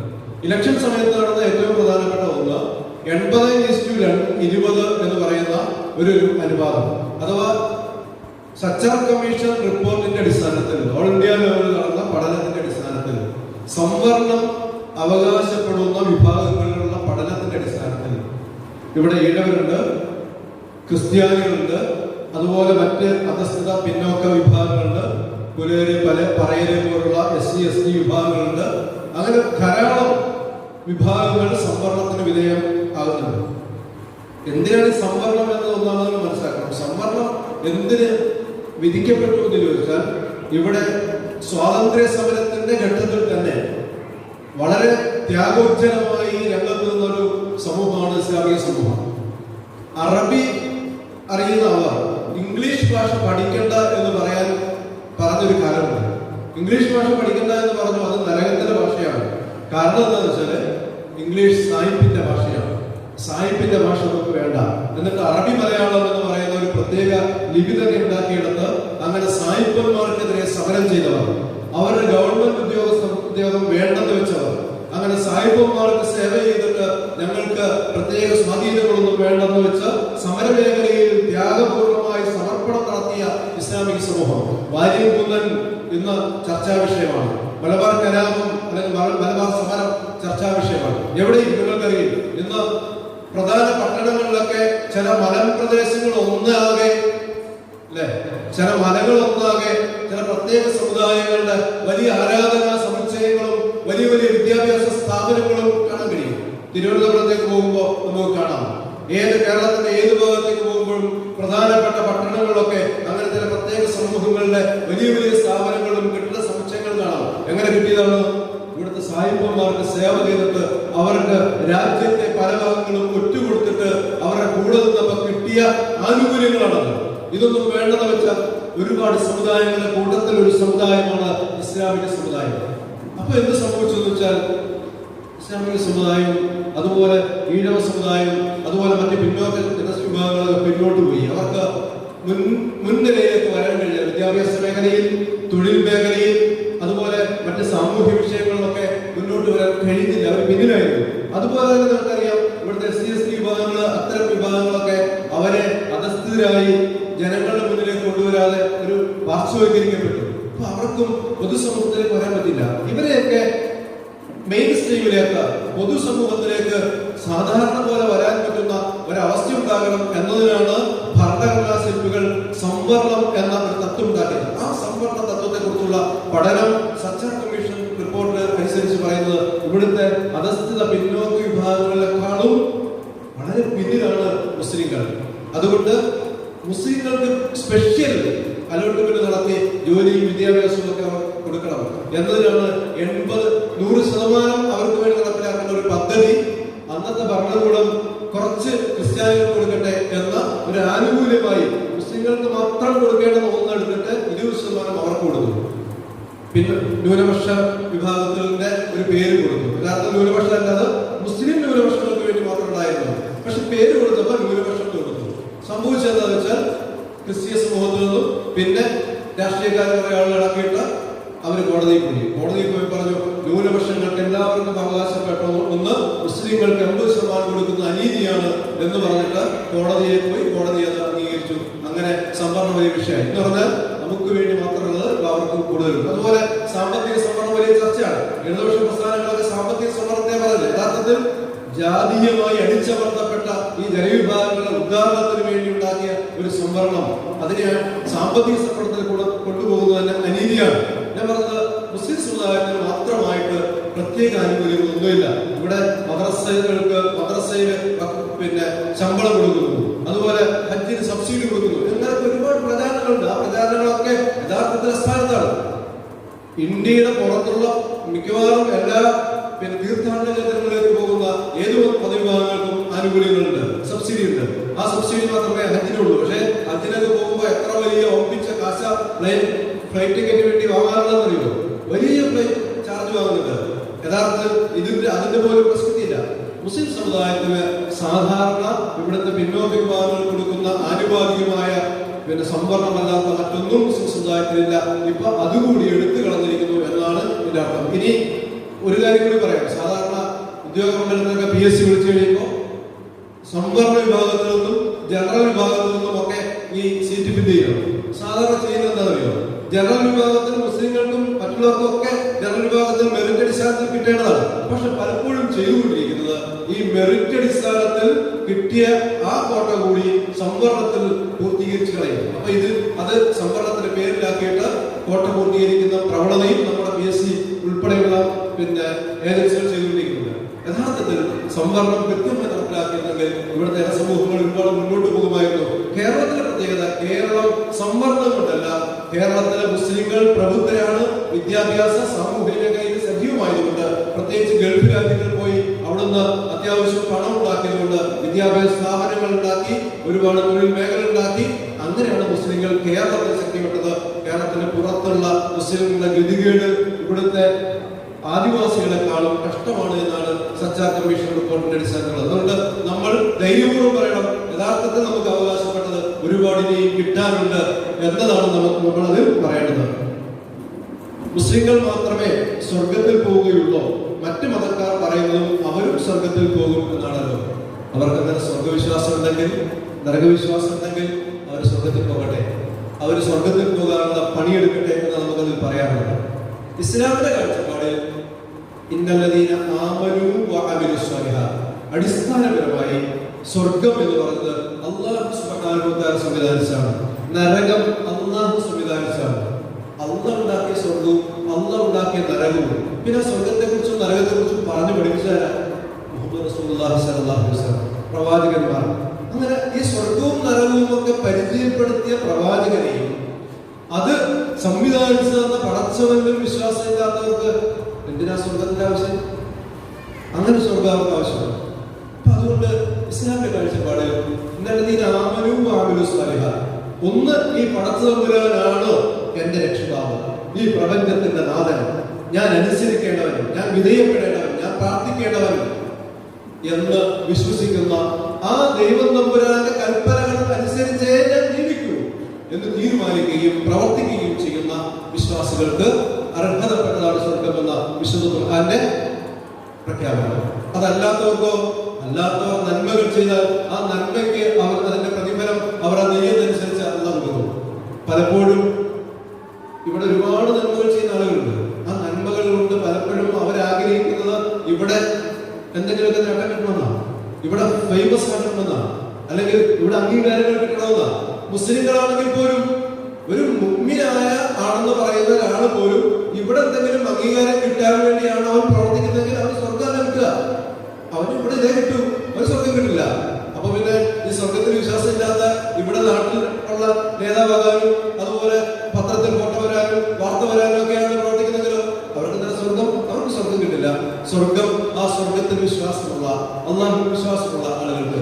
അതേസമയം ഒരു പക്ഷേ അത് അള്ളാഹുവാണ് അറിയുന്നത്, പരലോകത്ത് ഇവിടെ നന്മകൾ മാത്രം ചെയ്ത ആളുകൾക്ക് ഒരു പക്ഷേ പരലോകത്ത് നരകത്തിന്റെ ശിക്ഷകൾ ചെയ്തേക്കാം. കാരണം അബൂ താലിബിനെ കുറിച്ച് പഠിപ്പിച്ചിട്ടുണ്ട്. നബി സല്ലല്ലാഹു അലൈഹി വസല്ലമയുടെ പിതൃവ്യൻ, അദ്ദേഹത്തിനാണ് ഏറ്റവും കുറഞ്ഞ ശിക്ഷ. അത് ഒരു ചെരുപ്പിടും, ആ ചെരുപ്പ് ഇങ്ങനെ ഇട്ട് കഴിഞ്ഞാൽ അതിന്റെ ചൂട് കൊണ്ട് ഉരുകി മുകളിലേക്ക് തന്ന ഒരു ശിക്ഷ, അത് ഏറ്റവും കുറഞ്ഞ ശിക്ഷയാണെന്ന് പറയുന്നത്. റസൂലുള്ളാഹി സ്വല്ലല്ലാഹു അലൈഹി വസല്ലം നബി സല്ലല്ലാഹു അലൈഹി വസല്ലമയെ സംരക്ഷിച്ച അബൂ താലിബിന് ആ ശിക്ഷയേ ഉള്ളൂ എന്ന് പറയുന്നു. ഒരുപക്ഷെ ഈ ഭൂമിയിൽ നന്മകൾ ചെയ്ത കുഴപ്പങ്ങളൊന്നും ഇല്ലാത്ത ആളുകൾക്ക് അവിടെ അതിന്റെ ഇളവുകൾ ഉണ്ടാകും. പക്ഷെ സ്വർഗം എന്ന് പറയുന്നത് വിശ്വാസികൾക്കാണ് അടിസ്ഥാനപരമായി. ഇനി അവര് അങ്ങനെ സ്വർഗത്തിൽ വിശ്വസിക്കുന്നുണ്ടെങ്കിൽ, അവരെ ദൈവം തമ്പുരാൻ അവരോട് പറഞ്ഞിട്ടുണ്ടെങ്കിൽ അവർക്കൊക്കെ സ്വർഗം കിട്ടട്ടെ എന്നേ നമുക്കും പ്രാർത്ഥനയുള്ളൂ. അള്ളാഹു അനുഗ്രഹിക്കുമാറാകട്ടെ.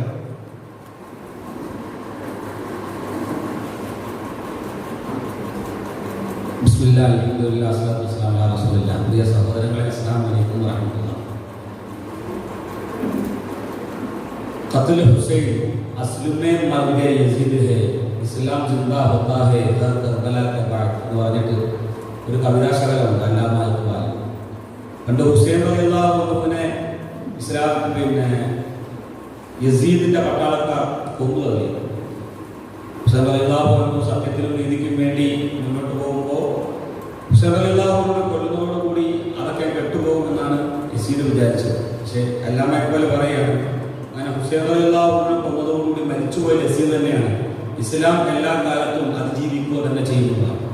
ഇസ്ലാമിനെ എന്നൊക്കെ നശിപ്പിക്കാൻ വേണ്ടി ആരൊക്കെ മുന്നോട്ട് വന്നിട്ടുണ്ടോ, ഒന്നുകിൽ അവരുടെ കൈകളിലൂടെ അല്ലെങ്കിൽ അവരോടൊപ്പമുള്ള കൈകളിലൂടെയാണ് ഇസ്ലാം വളർന്നത്. ഉമർ റളിയല്ലാഹു അൻഹു, അദ്ദേഹം പ്രവാചകൻ സല്ലല്ലാഹു അലൈഹി വസല്ലമയെ കൊല്ലാൻ വന്ന ആളാണ്. പക്ഷേ ഇസ്ലാം സ്വീകരിച്ച് അതിന്റെ നായകനായി മാറുകയായിരുന്നു ഉമർ റളിയല്ലാഹു അൻഹു. ഹംസ റളിയല്ലാഹു അൻഹു ഇസ്ലാം സ്വീകരിക്കുന്നത് മുഹമ്മദ് നബി സല്ലല്ലാഹു അലൈഹി വസല്ലം തങ്ങളെ അബൂജഹൽ ഒരിക്കൽ കുറെ കളിയാക്കുകയും ചീത്ത വിളിക്കുകയൊക്കെ ചെയ്ത് അതിൽ മനംനൊന്ത് നബി സല്ലല്ലാഹു അലൈഹി വസല്ലം തങ്ങൾ തിരികെ പോകുമ്പോൾ വേട്ട കഴിഞ്ഞ് തിരിച്ചു വരുന്ന ഹംസ റളിയല്ലാഹു അൻഹുവിനോട്, അദ്ദേഹം മുസ്ലിമും മലയാളി നബിയുടെ പാപ്പയുടെ സഹോദരനാണ്, ആരോ പറഞ്ഞതാണ് നിങ്ങളുടെ സഹോദരന്റെ പുത്രനെ അബൂജഹൽ കളിയാക്കിയിരിക്കുന്നു.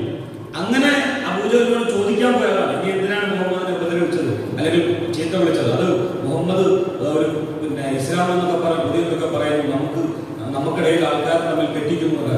അപ്പോൾ ഹംസ റളിയല്ലാഹു അൻഹു വാശിപ്പുറത്താണ്, എങ്കിൽ ഞാനും മുസ്ലിം അടിയന്തര എന്നൊക്കെ ചോദിച്ച് അബൂജഹലിനെ തല്ലുന്നത്. പക്ഷെ പിന്നീട് ആ വാശിമാരെ ഇസ്ലാമിന്റെ മനോഹര ജീവിതം പകർത്തുന്നവരെ അവർ മാറുകയായിരുന്നു. 2014 ഡെൻമാർക്കിൽ അർണോൾഡ് വാണ്ടൂൺ എന്ന് പറയുന്ന ഒരു ഫിലിം പ്രൊഡ്യൂസർ നബി സല്ലല്ലാഹു അലൈഹി വസല്ലം തങ്ങളെ കളിയാക്കിക്കൊണ്ട് അൽഫിത്തിന എന്ന് പറയുന്ന സിനിമ എടുത്തു നബിയെ തകർക്കാൻ വേണ്ടി. കുറെ കാലം നബിയെ തകർക്കാനുള്ള സിനിമകളെ പിടിക്കാൻ വേണ്ടി പഠിച്ചപ്പോ ഒടുക്കും അയാളുടെ ട്വിറ്ററിൽ ഒരു വരി കുറിച്ചു, അഷ്ഹദു അല്ലാ ഇലാഹ ഇല്ലല്ലാഹ് വ അഷ്ഹദു അന്ന റസൂലുള്ളാഹ് എന്ന് പറഞ്ഞുകൊണ്ട് ഇസ്ലാം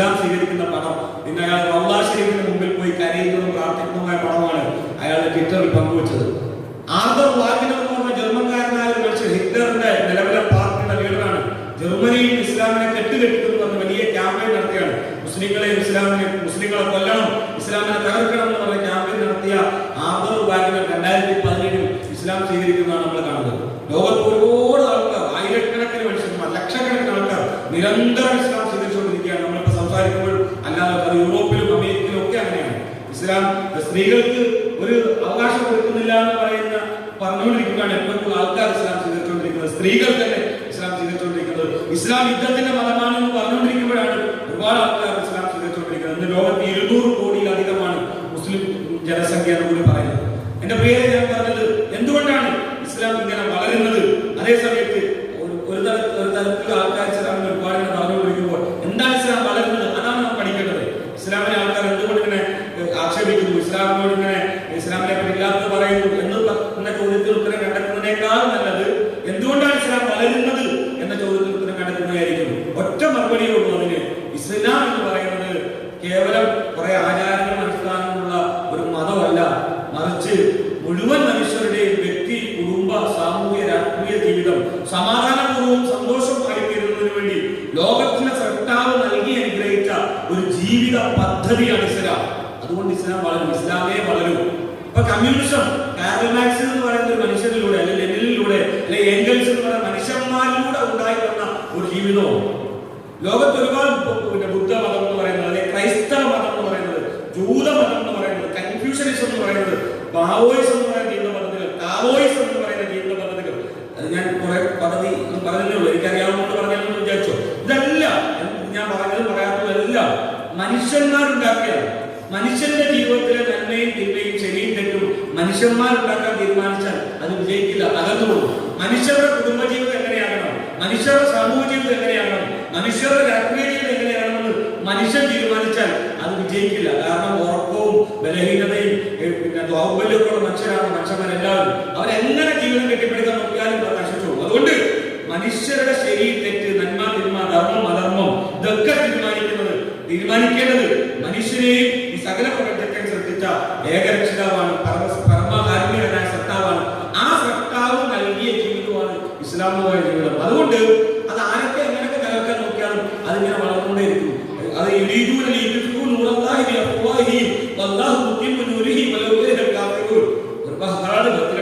തിന്മയുടെ ആൾക്കാർ, അധർമ്മത്തിന്റെ ആൾക്കാർ, അനീതിയുടെ ആൾക്കാർ, അക്രമത്തിന്റെ ആൾക്കാർ അള്ളാഹുവിന്റെ മനോഹരമായ ജീവിതത്തെ ഊതിക്കെടുക്കാൻ ശ്രമിച്ചാൽ അത് നശിച്ചു പോകുന്നില്ല. നോക്കിയ ആകാശത്ത് സൂര്യൻ ഇങ്ങനെ കത്തി ജ്വലിച്ചു നിൽക്കുകയാണ്. താഴെ നിന്നും ഒരു നായ അതിനെ നോക്കി കുരച്ചത് കരുതി സൂര്യനെ അസ്തമിച്ചു പോകുന്നില്ലല്ലോ. അല്ലെ പാതിരാത്രി 14-ാം രാവിന്റെ പൂർണ്ണചന്ദ്രൻ ഇങ്ങനെ പ്രകാശത്തോടുകൂടി തിളങ്ങി നിൽക്കുമ്പോ അതിനെ നോക്കി ഒരു നായ ഓരിയിട്ടാൽ ആ ചന്ദ്രൻ കെട്ടുപോകില്ല. കാരണം അത് സത്യമാണ്, അത് പ്രപഞ്ചത്തിൽ അഖിലമുള്ള ഒരു സത്യമാണ്. അതിങ്ങനെ വിജയിച്ചുകൊണ്ടേയിരിക്കും. ഇസ്ലാം എന്ന് പറയുന്നത് ലോകത്താകമാനമുള്ള മനുഷ്യർക്ക് മനോഹരമായ ജീവിതത്തിന് വേണ്ടി അള്ളാഹു സമർപ്പിച്ച ഒരു ജീവിത പദ്ധതിയാണ്. അത് വളരുക തന്നെ ചെയ്യും. അതിന് വ്യക്തിജീവിതത്തെ പറ്റി, കുടുംബ ജീവിതത്തെ പറ്റി, സാമൂഹിക, രാഷ്ട്രീയ, സാമ്പത്തിക ജീവിതത്തിലൊക്കെ ഇസ്ലാമിന്റെ നിലപാടുണ്ട്. അത് ആരെ അടിച്ചേൽപ്പിക്കുന്നില്ല. ഇസ്ലാം അതിന്റെ മഹത്വവും മഹാത്മ്യവും നന്മയും ജനങ്ങളെ ബോധ്യപ്പെടുത്തുകയാണ്. അവർക്ക് ഇഷ്ടമുള്ളവർക്ക് അത് സ്വീകരിക്കാം, അല്ലാത്തവർക്ക് തള്ളിക്കളയാം. അത് സ്വീകരിച്ചുള്ള മനോഹര ജീവിതം ആണ് അവർക്ക് മാതൃകയാകേണ്ടത്. ഇവിടെ ഒറ്റ കാര്യത്തിൽ മനസ്സിലാക്കേണ്ടത് മുഹമ്മദ് മുസ്തഫ റസൂലുള്ളാഹി സ്വല്ലല്ലാഹു അലൈഹി വസല്ലം പ്രവാചകന്മാരാണ് ഈ ജീവിതത്തിന്റെ മാതൃക എന്ന് പറയുന്നത്. ചരിത്രത്തിന്റെ ഇരുണ്ട കവലകളിൽ പ്രകാശഗോപുരങ്ങളെ പ്രക്ഷോഭിച്ച 1.25 ലക്ഷം പ്രവാചകന്മാരാണ് ഇസ്ലാം എന്ന് പറയുന്ന ജീവിതത്തിന്റെ മാതൃക എന്ന് പറയുന്നത്.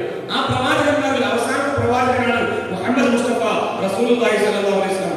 ആ പ്രവാചകനെ പിൻപറ്റി ജീവിക്കലാണ് ഒരു യഥാർത്ഥ മുസ്ലിം, ഒരു വിശ്വാസിയുടെ നല്ല ജീവിതത്തിന്റെ, ഒരു മനുഷ്യന്റെ മനോഹര ജീവിതത്തിന് വേണ്ടുന്ന ഏറ്റവും പ്രധാനപ്പെട്ട കാര്യം എന്ന് പറയുന്നത്. റസൂലിനെ മാറ്റി നിർത്തിക്കൊണ്ടുള്ള ജീവിതം ഇല്ല.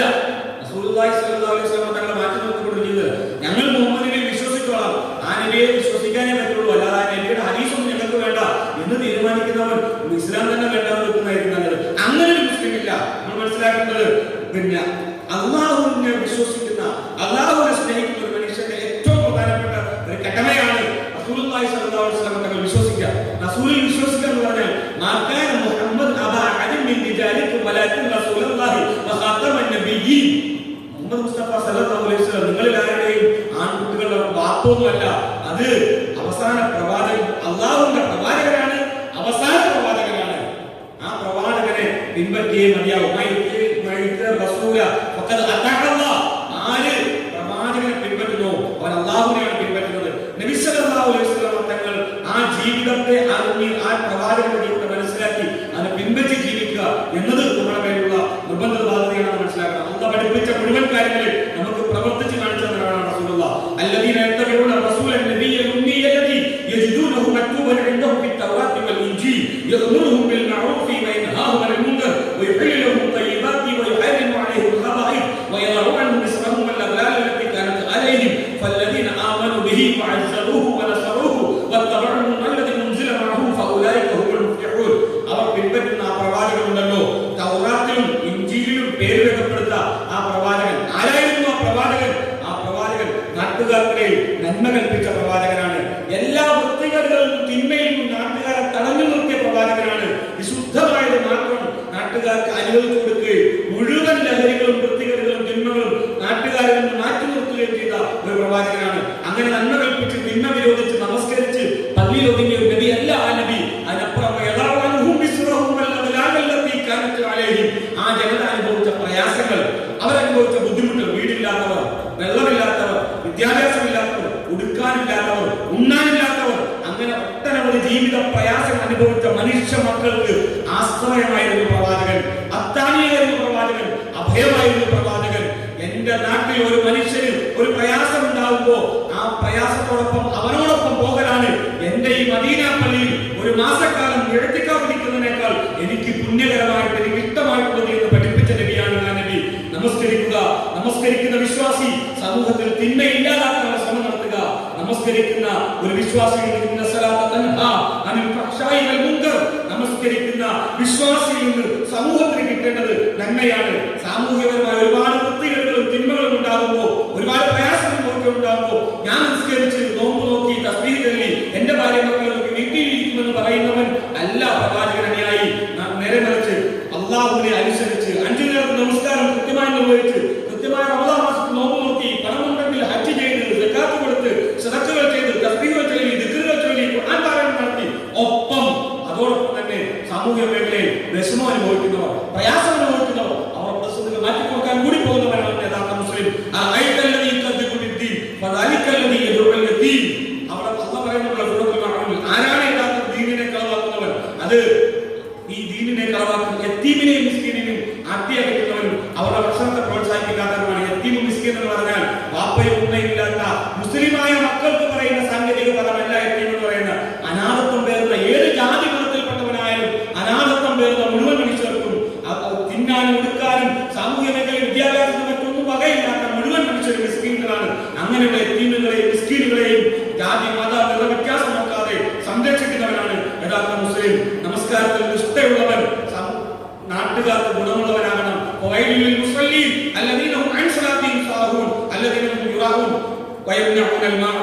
നമസ്കാരക്കാർക്ക് നാശമെന്ന് പറഞ്ഞ ഖുർആൻ പറയുന്നത് കൃത്യതയില്ലാത്ത നമസ്കാരക്കാർ അവർക്ക് നാശമാണ്.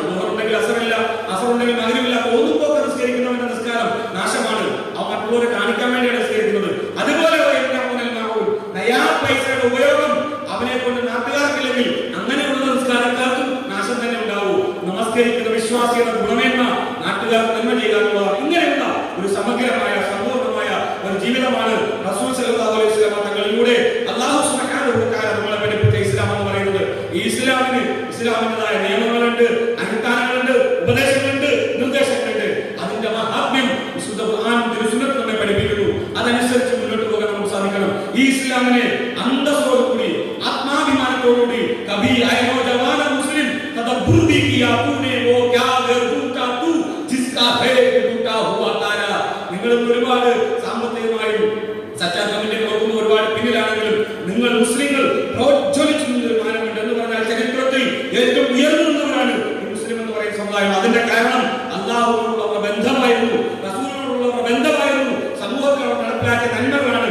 ഒരുപാട് നന്മകൾ കാരണം സമൂഹത്തിൽ നല്ല മാതാപിതാക്കളായി, നല്ല അയൽക്കാരായി, നല്ല ഉദ്യോഗസ്ഥരായി, നല്ല കർഷകരായി, നല്ല സയന്റിസ്റ്റുകളായി, നല്ല ഡോക്ടർമാരായി, നല്ല എഞ്ചിനീയർമാരായി, അങ്ങനെ വ്യത്യസ്ത തലങ്ങളിൽ ഉയർന്നു നിന്ന ഒരുപാട് മുസ്ലിങ്ങൾ നേതൃത്വം കൊടുത്ത ഒരു ലോകം നമുക്ക് മുമ്പേ കടന്നുപോയിട്ടുണ്ട്. അതുപോലെ സമൂഹത്തിന് മുമ്പിൽ മാതൃകാ തുല്യരായി നമുക്ക് എഴുന്നേറ്റ് നിൽക്കാൻ സാധിക്കേണ്ടതുണ്ട്. ഇസ്ലാമിനെ അങ്ങനെ ഹൃദയത്തിലേക്ക് എടുത്ത് അതിന്റെ പ്രചാരകരായി ജീവിതത്തെ പറ്റിയൊക്കെ ചോദ്യം വന്നല്ലോ. ഒരിക്കലും ഇസ്ലാമിന്റെ ജനങ്ങളുമായി സൗഹാർദ്ദത്തോടുകൂടി സന്തോഷത്തോടുകൂടി സംസാരിക്കുക, പഠിപ്പിക്കുക, ചോദ്യങ്ങൾ ചോദിക്കുക, മറുപടികൾ പറയുക, ഉത്തരങ്ങൾ പറയുക, അങ്ങനെ സ്നേഹ സൗഹാർദ്ദത്തിൽ ജനങ്ങൾക്കിടയിൽ കൈമാറി അങ്ങനെ ജനങ്ങളിലേക്ക് വരുന്നതാണ്. ജാതിയുടെയും മതത്തിന്റെ പേരിൽ ജനങ്ങളെ ആൾക്കാർ കീറി കുറിച്ചുകൊണ്ടിരുന്നപ്പോ, പറയനും കൊലയനും എന്ന് പറഞ്ഞ ആൾക്കാരെ വകതിരിച്ച് മാറ്റിക്കൊണ്ടിരുന്നപ്പോ പണ്ഡിറ്റ് കറുപ്പൻ കേരളത്തിലെ ദലിതന്മാരോട് പറഞ്ഞ കാര്യമുണ്ട്. അല്ലാ മതം നാളെ സ്വീകരിച്ചാൽ ഇല്ലാ തടസ്സം ഇല്ലില്ലായിടത്തും പോകാം, ഇല്ലത്തും പോയിട ജ്ഞാനപ്പെണ്ണേ നോക്കൂ സുന്നത്തിൻ മഹാത്മം യോഗപ്പെണ്ണേ എന്ന് പണ്ഡിറ്റ് കറുപ്പൻ പറഞ്ഞ കവിതയുണ്ട്. അല്ലാഹുവിന്റെ ഈ ജീവിതം സ്വീകരിച്ചാൽ ആരെയും പേടിക്കാതെ, ഒരിടത്തും തലകുലിക്കാതെ, അന്തസ് അഭിമാനത്തോടുകൂടി ഒരു മനുഷ്യരെന്ന ഉയർന്ന ബോധത്തോടുകൂടി എവിടെയും തലയുയർത്തിപ്പിടിച്ച് നടക്കാൻ കഴിയുന്ന മനോഹരമായ ജീവിതമാണ് ഇസ്ലാം. ഇത് ഇസ്ലാം പഠിപ്പിച്ച പ്രവാചകൻ മുഹമ്മദ് മുസ്തഫ സല്ലല്ലാഹു അലൈഹി വസല്ലം തങ്ങളുടെ ജീവിതത്തിന്റെ മഹാത്മ്യമാണ്. കേരളത്തിലെ പറയനെയും കുലയെയും ഒക്കെ പഠിപ്പിച്ചത് ഈ നാട്ടിലെ അയ്യങ്കാളിയെ പോലുള്ള, ഈ നാട്ടിലെ പണ്ഡിറ്റ് കറുപ്പനെ പോലുള്ളവരാണ്. ആ ഇസ്ലാമിനെ നമ്മൾ ഒന്നാമതായി തിരിച്ചറിയണം. ഈ തിരിച്ചറിഞ്ഞ ഇസ്ലാമിനെ അന്തസ്സോടുകൂടി ഏറ്റെടുക്കുക. നല്ല മുസ്ലിമാണ് എന്ന് പറയുന്നത് ആത്മാഭിമാനം ഉണ്ടായിരിക്കുക. നിങ്ങളാണ് ഏറ്റവും ഉത്തമ സമുദായം, നിങ്ങളാണ് ഉയർന്ന ആൾക്കാർ. ആ വിശ്വാസം ഏറ്റെടുത്തുകൊണ്ട് ജനങ്ങൾക്കിടയിൽ അതിന്റെ പ്രതിനിധാനങ്ങളായി മാറുക. അള്ളാഹു നമ്മെ സ്വീകരിക്കുമാറാകട്ടെ. നമുക്ക് സംഭവിച്ചു പോകുന്ന തെറ്റുകുറ്റങ്ങളെ അള്ളാഹു ഞങ്ങൾക്ക് മാറ്റി തരണം. തമ്പുരാനെ, ജീവിതത്തിലുടനീളം നിന്റെ നിയമങ്ങളെ നിർദ്ദേശങ്ങളെ അനുസരിച്ച് ജീവിക്കാനുള്ള ഭാരം നൽകണമേ. തമ്പുരാനെ, അള്ളാഹു നമസ്കാര കർമ്മങ്ങൾ ജീവിതത്തിലുടനീളം കൃത്യമായി നിർവഹിക്കുന്നതോടൊപ്പം നിന്റെ സാമൂഹ്യ രാഷ്ട്രീയ കുടുംബ മേഖലയിലുള്ള നിന്റെ നിയമനിർദ്ദേശങ്ങൾ അനുസരിച്ച് ജീവിക്കാനുള്ള ഭാരം നൽകണേ. അള്ളാഹുവേ, ആത്മാഭിമാനത്തോടുകൂടി അന്തസ്സോടുകൂടി ഇസ്ലാമിനെ നെഞ്ചിലേറ്റുന്നവരെ കൂടി ഞങ്ങൾ ഉൾപ്പെടുത്തി അനുഗ്രഹിക്കണേ. അള്ളാഹുവേ, ഞങ്ങൾ മരണപ്പെട്ടു പോയ മാതാപിതാക്കൾക്ക് അള്ളാഹു അവരുടെ വർദ്ധതിയായിട്ട് സന്തോഷത്തിലാക്കണേ. അള്ളാഹ് ജീവിച്ചിരിക്കുന്ന മാതാപിതാക്കൾക്ക് അള്ളാഹു ആരോഗ്യമുള്ള ദീർഘായുസ് നൽകണേ. തമ്പുരാനെ, മാനസികവും ശാരീരികവും സാമ്പത്തികവുമായ പ്രതിസന്ധികളും ഞങ്ങൾ മാറ്റണമേ. അള്ളാഹുവേ, ജാതി മത വ്യത്യാസമന്യേ സൗഹാർദ്ദമുള്ള നാടാക്കി ഞങ്ങളുടെ നാടിനെ മാറ്റണേ. അള്ളാഹുവേ, ربنا تقبل منا انك انت السميع العليم وتب علينا انك انت التواب الرحيم واغفر لنا يا غافر المذنبين. ربنا اغفر لنا لإقامة دينك ولخدمة دينك ولشهادة في سبيلك ولإشاعة علمك ولتحصيل مرضاتك يا رب الراحمين. ربنا ارحمهم كما ربونا صغارا. اللهم ادخلنا جناتك النعيم مع النبيين والصديقين والشهداء والصالحين وحسن اولئك رفيقا يا ارحم الراحمين يا ارحم الراحمين. صلى الله عليه